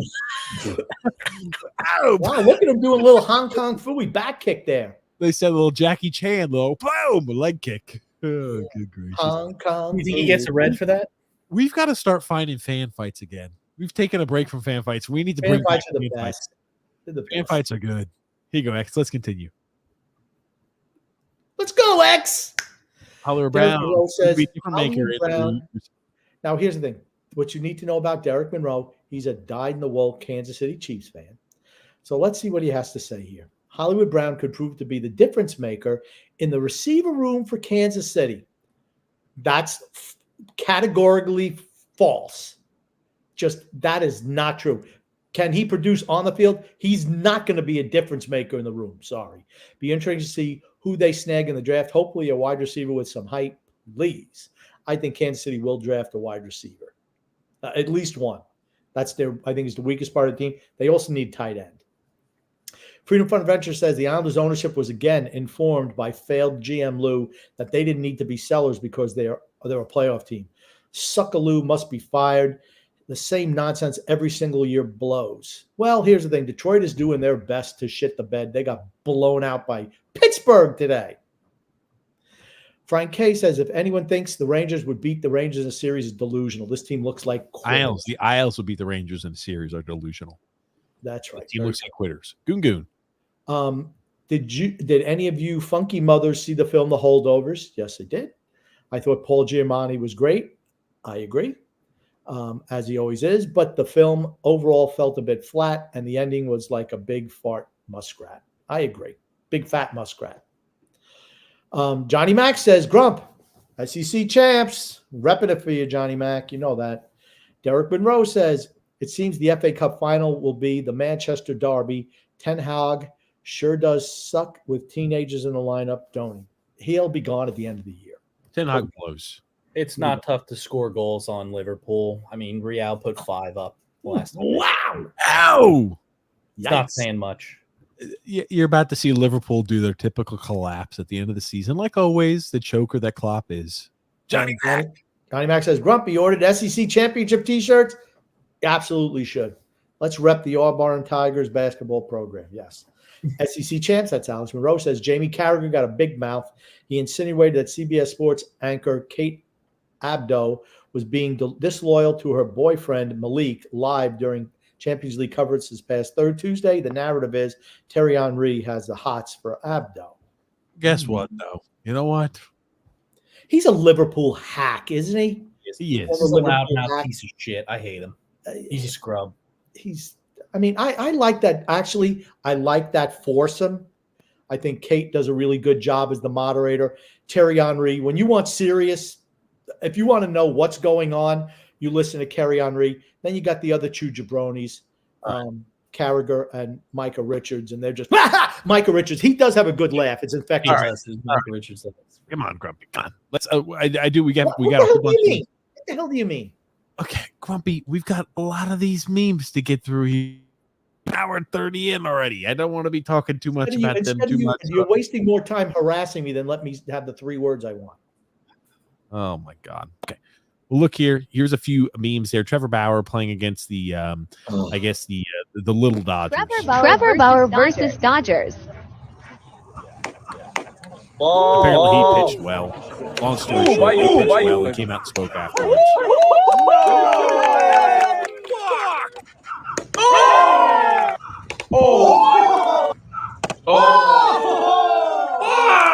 Sir, you hit 99 3 times the first inning. How'd you feel about that, man? I just want you to know that I don't actually try to get shit.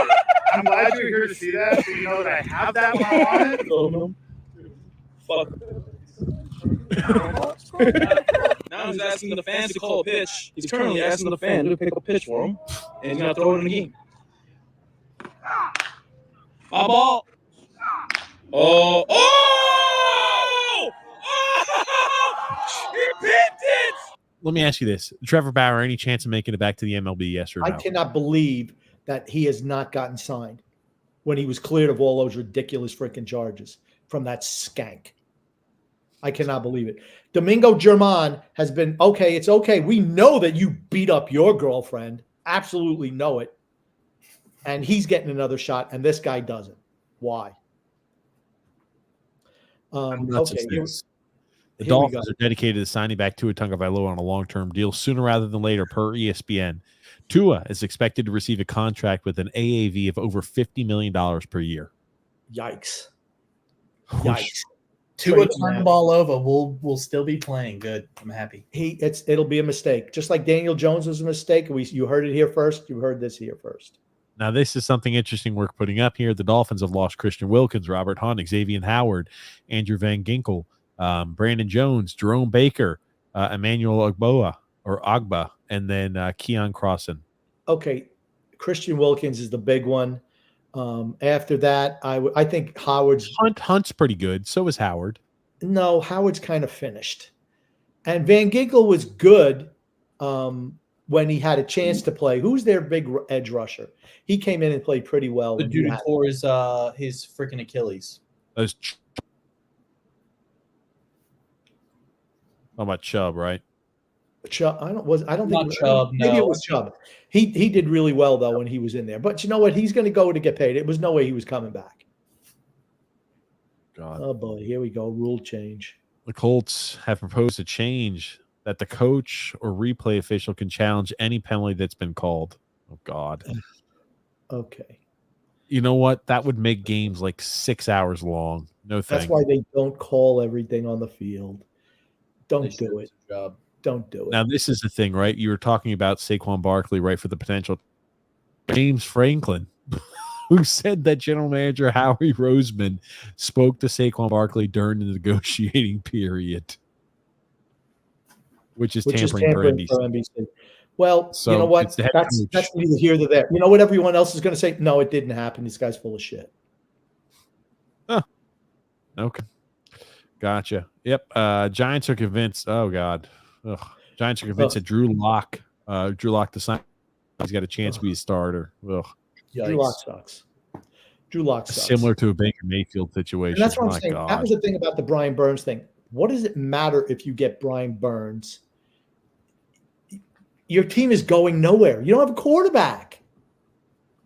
Maybe J.J. McCarthy? Oh, can you imagine J.J. McCarthy getting picked sixth? It would be a wild overreach like it always happens. Now, apparently, the Bulls announcing crew fell for a fake tweet that Derrick Rose was retiring during the game. No, I thought he did retire. He didn't retire?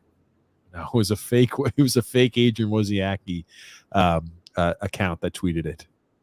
And I heard that it was like after 15 years, Derrick Rose is retired because I thought he did retire. I'm going to make sure here. He's still an active player for the Grizzlies and is not retiring. It was a fake report. So X got retired too. Is it the same thing like Caleb Williams is going to fail because he's not circumcised? Is it like that same video you sent? No.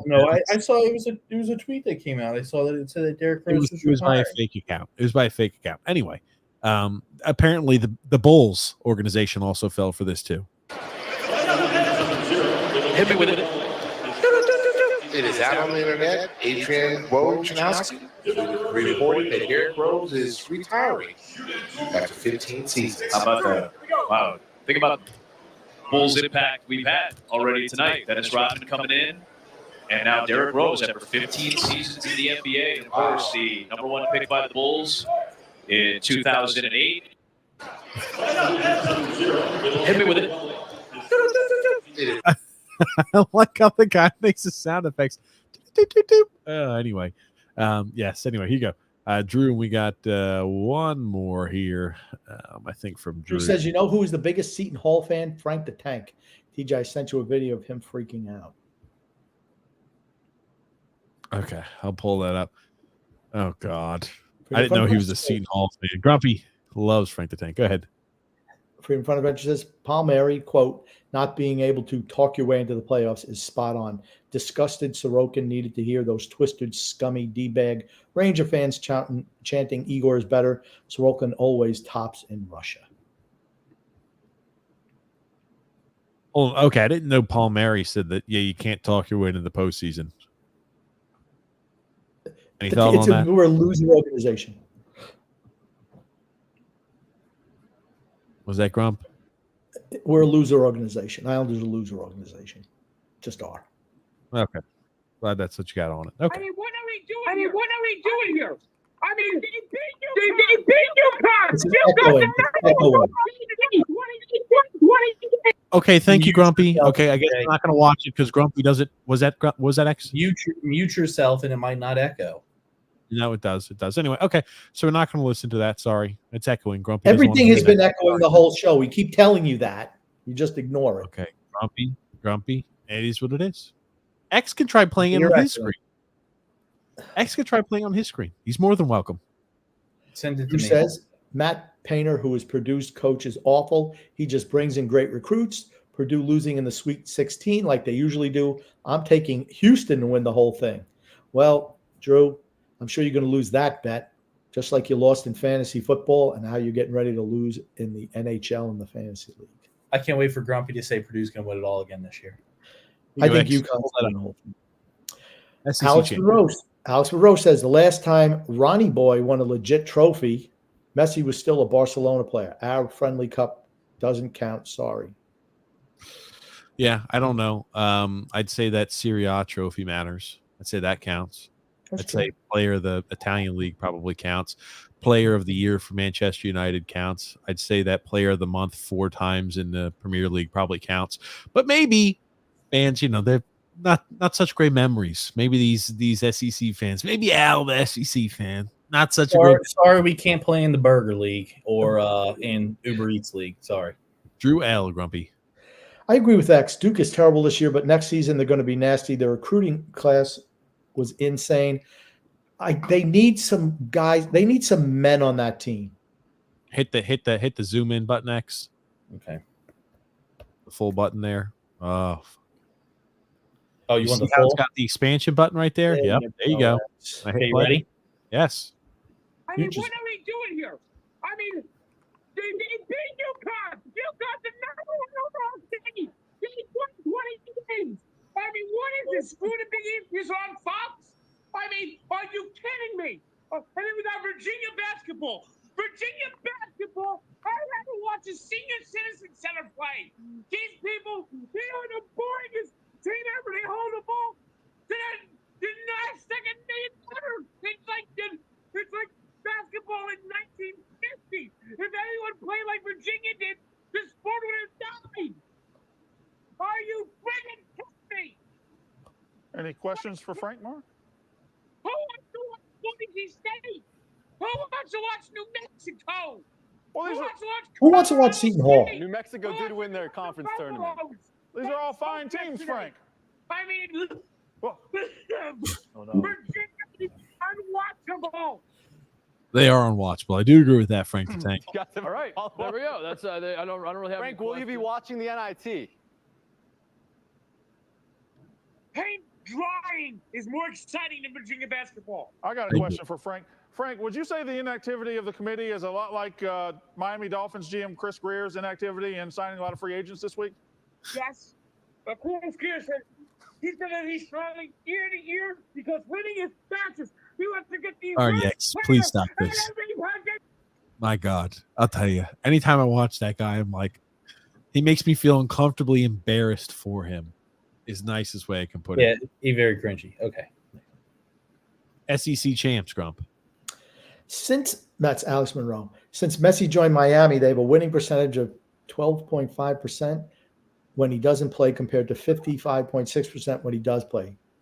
Wow, so they only win 55% of his games. I thought this guy was the greatest player of all time, and they can't win more than fucking 60% of their games. I think you mean since Luis Suarez joined the team. That is true. Their winning percentage has gone up. Wow. I don't think they've lost a game where he's played. Anyway, SEC champs. Ron, who's Ron? I don't know. Is Ron. 1 for 8 in collecting trophies in Sandtown. Only trophy was a friendly competition. Sounds like Messi. He missed a 3-yard sitter that a 5-year-old could finish this past week in Champions League. Well, but he tends to leave out the fact that he hit the penalty for them to go to penalties. Then he converted his penalty, and then the rest of his team missed their penalty shots. So he forgets to mention that part. Nick D. Nick D says, Grumpy, TJ, Son X, how are you guys doing tonight? Podcast from Miter Fire. Lou Lamarillo and his son Fredo. Fredo Lamarillo.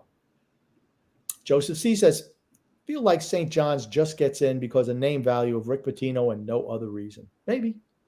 Yep. It doesn't matter. None of those teams are winning. You're talking about teams that are not winning the tournament anyway. It doesn't matter. Drew says, I honestly think the South Carolina Gamecocks have a shot to make it big this year. Their side of the bracket is relatively easy outside of Tennessee. Okay.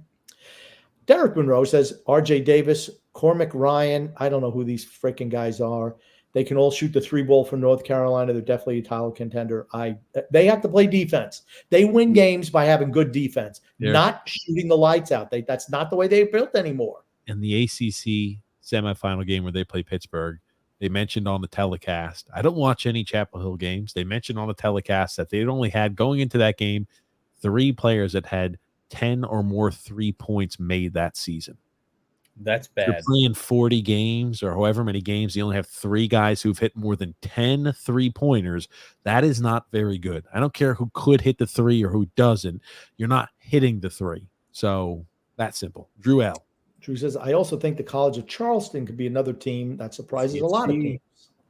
That's a lot of use of the word team in one comment. Alex Monroe says, Caleb Love and RJ Davis had beef involving a girl is why Caleb left to go to Arizona.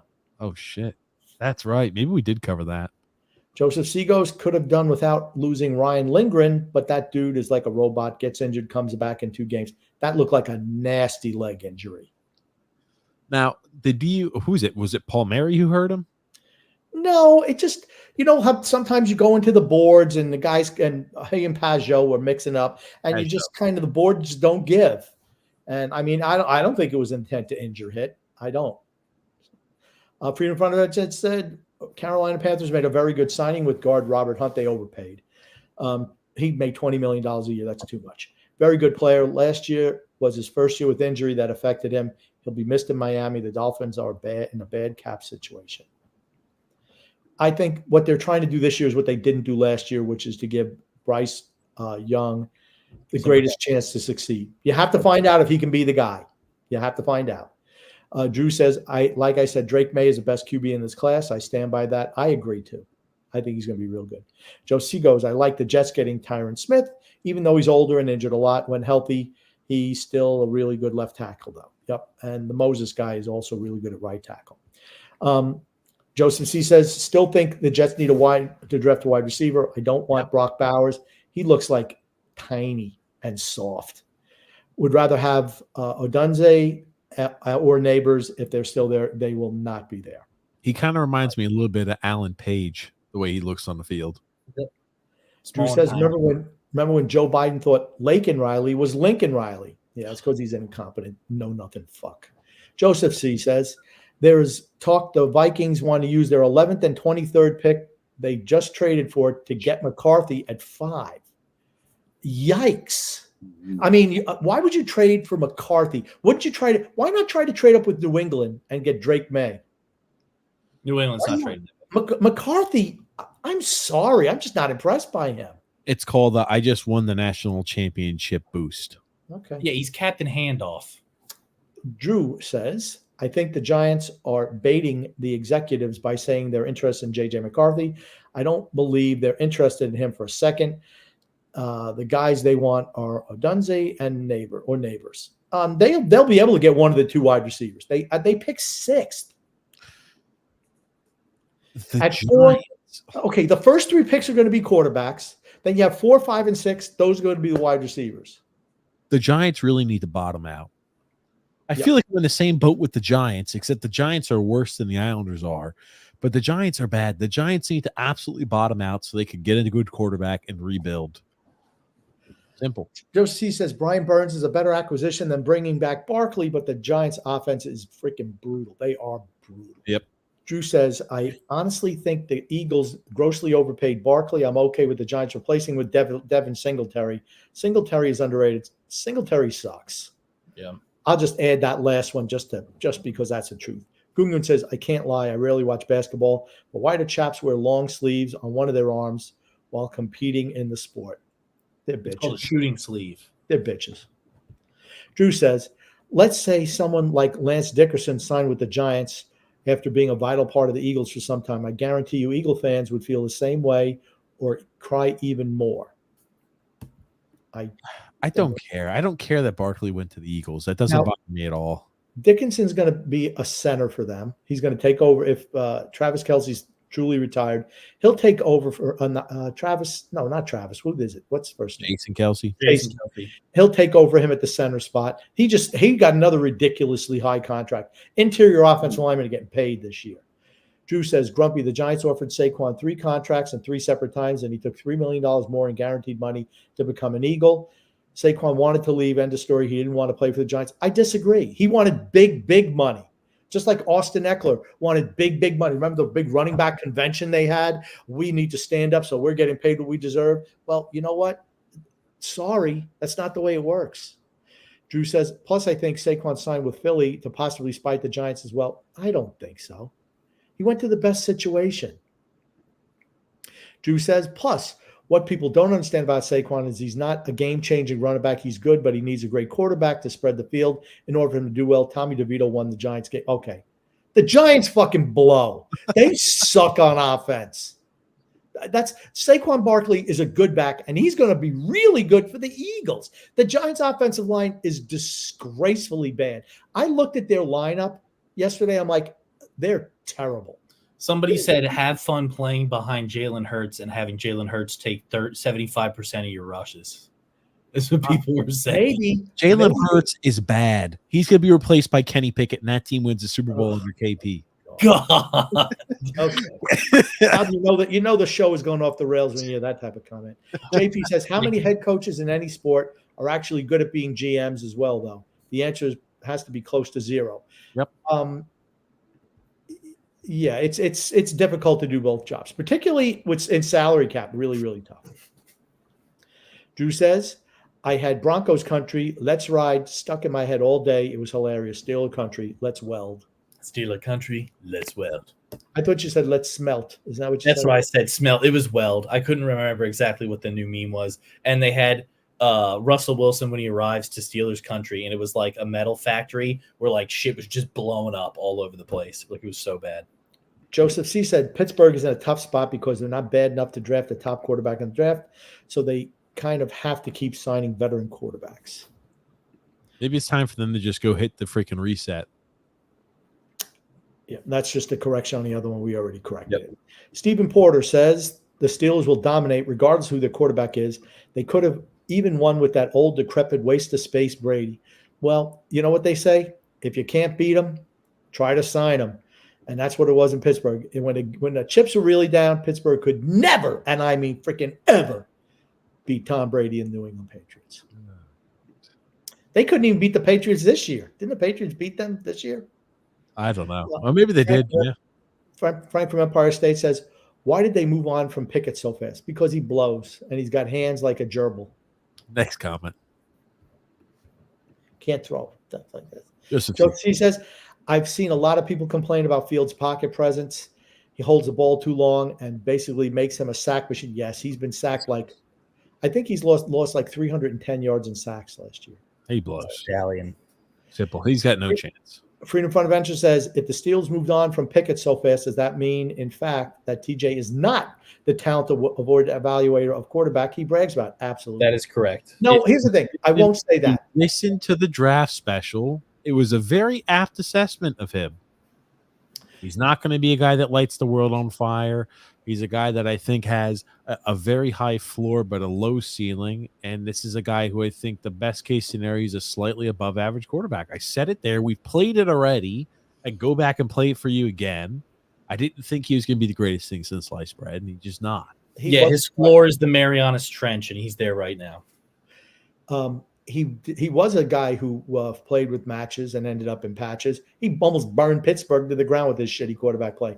Alex Monroe says, X and Grump have formally admitted that to not watching college basketball this season at all because it's not what it once was, but just gave us somewhat in-depth breakdown of each reason in the NCAA tournament. That's right. I didn't give you breakdown of shit. I just said Duke sucks this year, and I don't think Carolina is as good as everybody does. Okay, when I say I didn't watch many games this year. I watched certain games though. Did I watch games from the beginning to the end like I used to? No, absolutely not.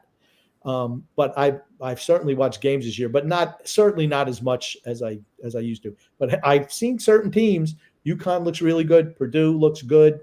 North Carolina is good. I don't know how they lost 7 games, and I don't think much of Houston. Drew says Aaron Donald is less than Alan Page. Shohei Ohtani less than Babe Ruth. Next comment. No, greater, Grumpy. Freedom Front Adventure says Alligator eats the bigger number. Ever watch Aaron Donald is better than Alan Page, and Shohei Ohtani is Freedom better. Front Adventure says Grumpy. You ever watch Waking Ned Devine? I did see it once a long time ago. It was all right. Frank from Empire State says, "Hey X, Porter was good. Yo, Benfica made it in though." Yeah, I mean, I don't know. They just don't match up with. Wasn't it? Didn't they play Porto? I don't think they played Benfica, did they? I thought they played Porto. I thought. Yeah, I thought it was Porto too. Flex Crew says, did Arsenal not play Porto, TJ? Yes, I think they did. They played Porto. Yep. Okay. Flex Crew says, TJ, when the Islanders miss the playoffs, please have Phil on the last day of the season so Grumpy can embarrass that Dingle Puff. That should be Phil's new nickname, not Phil's fiction. Dingle Puff. Dingle Puff. Michael Boucher says, Son X looks happy tonight.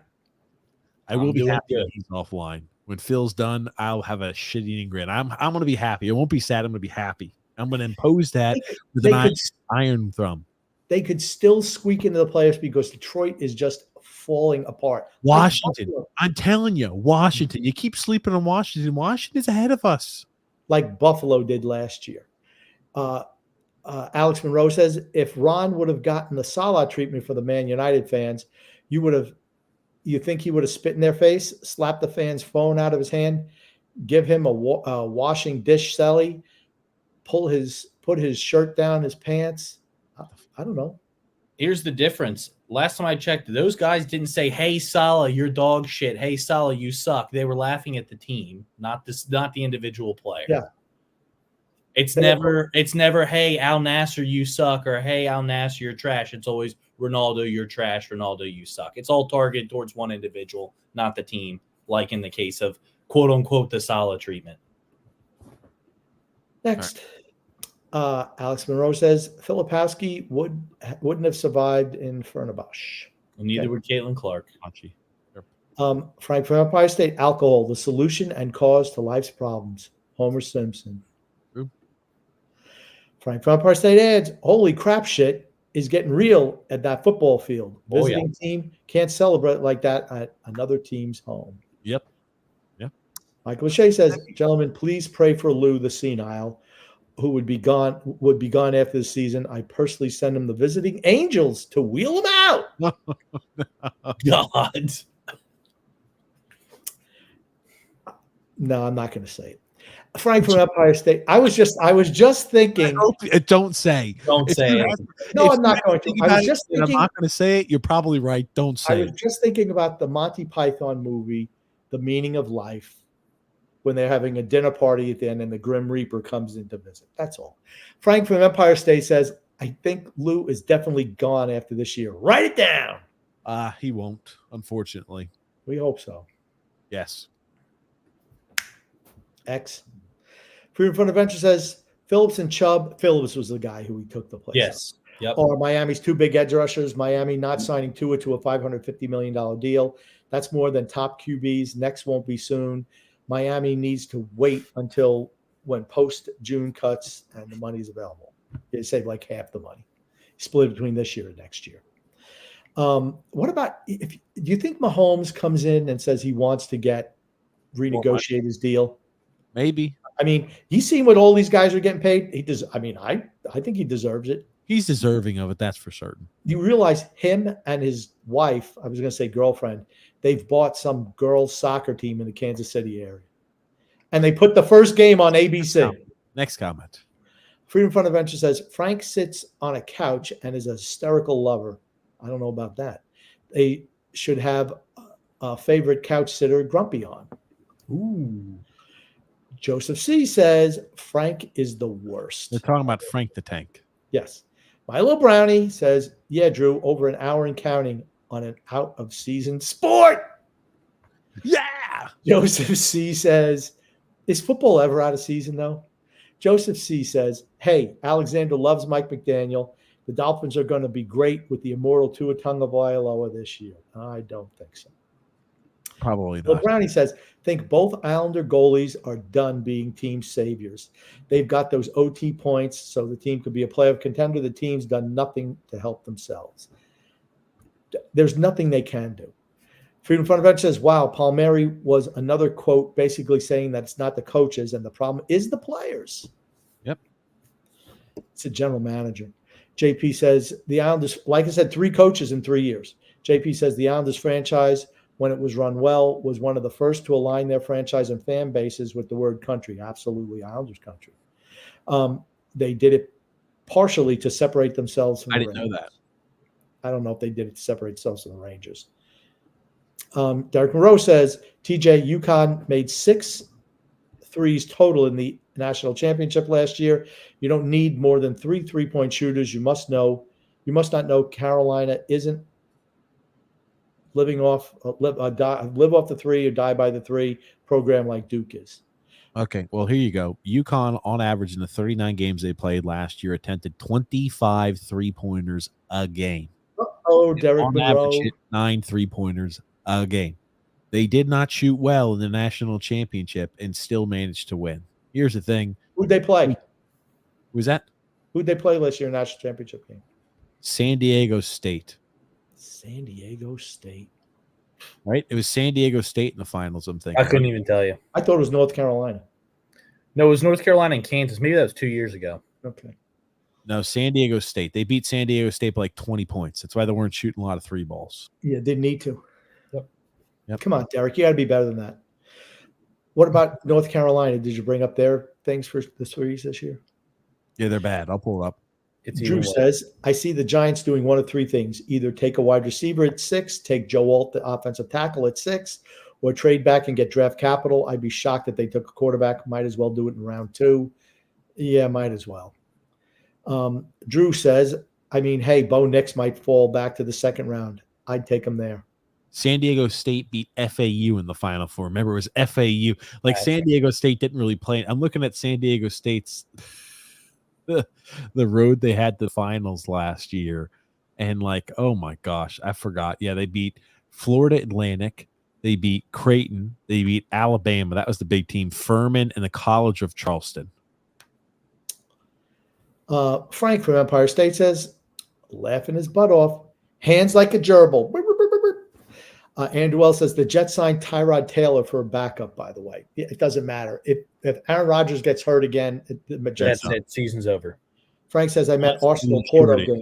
I meant Benfica is the only real team from Portugal to move forward in turn. Gotcha. That's fair. Alex Monroe says, Mahomes is cutting down his contract to allow for more money to be used and bringing in more players. Okay, he's not taking less money. What he's doing is he's taking it as salary bonus so they can spread it out over the rest of the years of his deal to lower his current year cap hit. He's not saying, hey, I'm going to give you $25 million back. He's taking it in the form of salary cap that gets spread out over the rest of the deal. That's how it's done. That's how it's done. Sorry.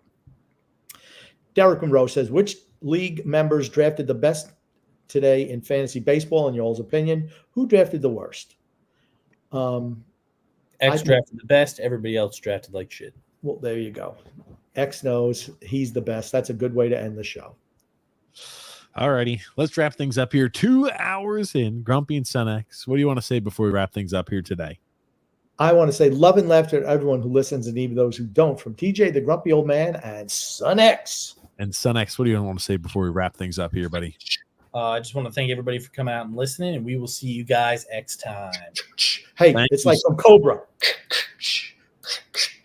No, it's that's from Dodgeball. Yep.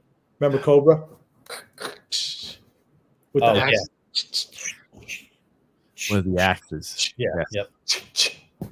Yes. I love Cobra. Cobra's a great movie. Thank you so much, everybody, for listening here to the show and watching. We'll be live with you guys next Sunday, 8 p.m. Eastern Standard Time. Thanks so much, Grumpy. Thanks so much, Sun X. And thanks so much, all everybody, for the comments. A fun week ahead of college basketball. That's for certain. And best time in college basketball. Next month. You start rooting for teams you didn't even know were like, who's on this? Yeah, I couldn't name a single starter on their roster, but I'm rooting for them because they picked them in my bracket. So thanks so much, guys, for listening. Let's enjoy some March Madness. Thanks so much, Grumpy and Sun X. My pleasure. Thank you.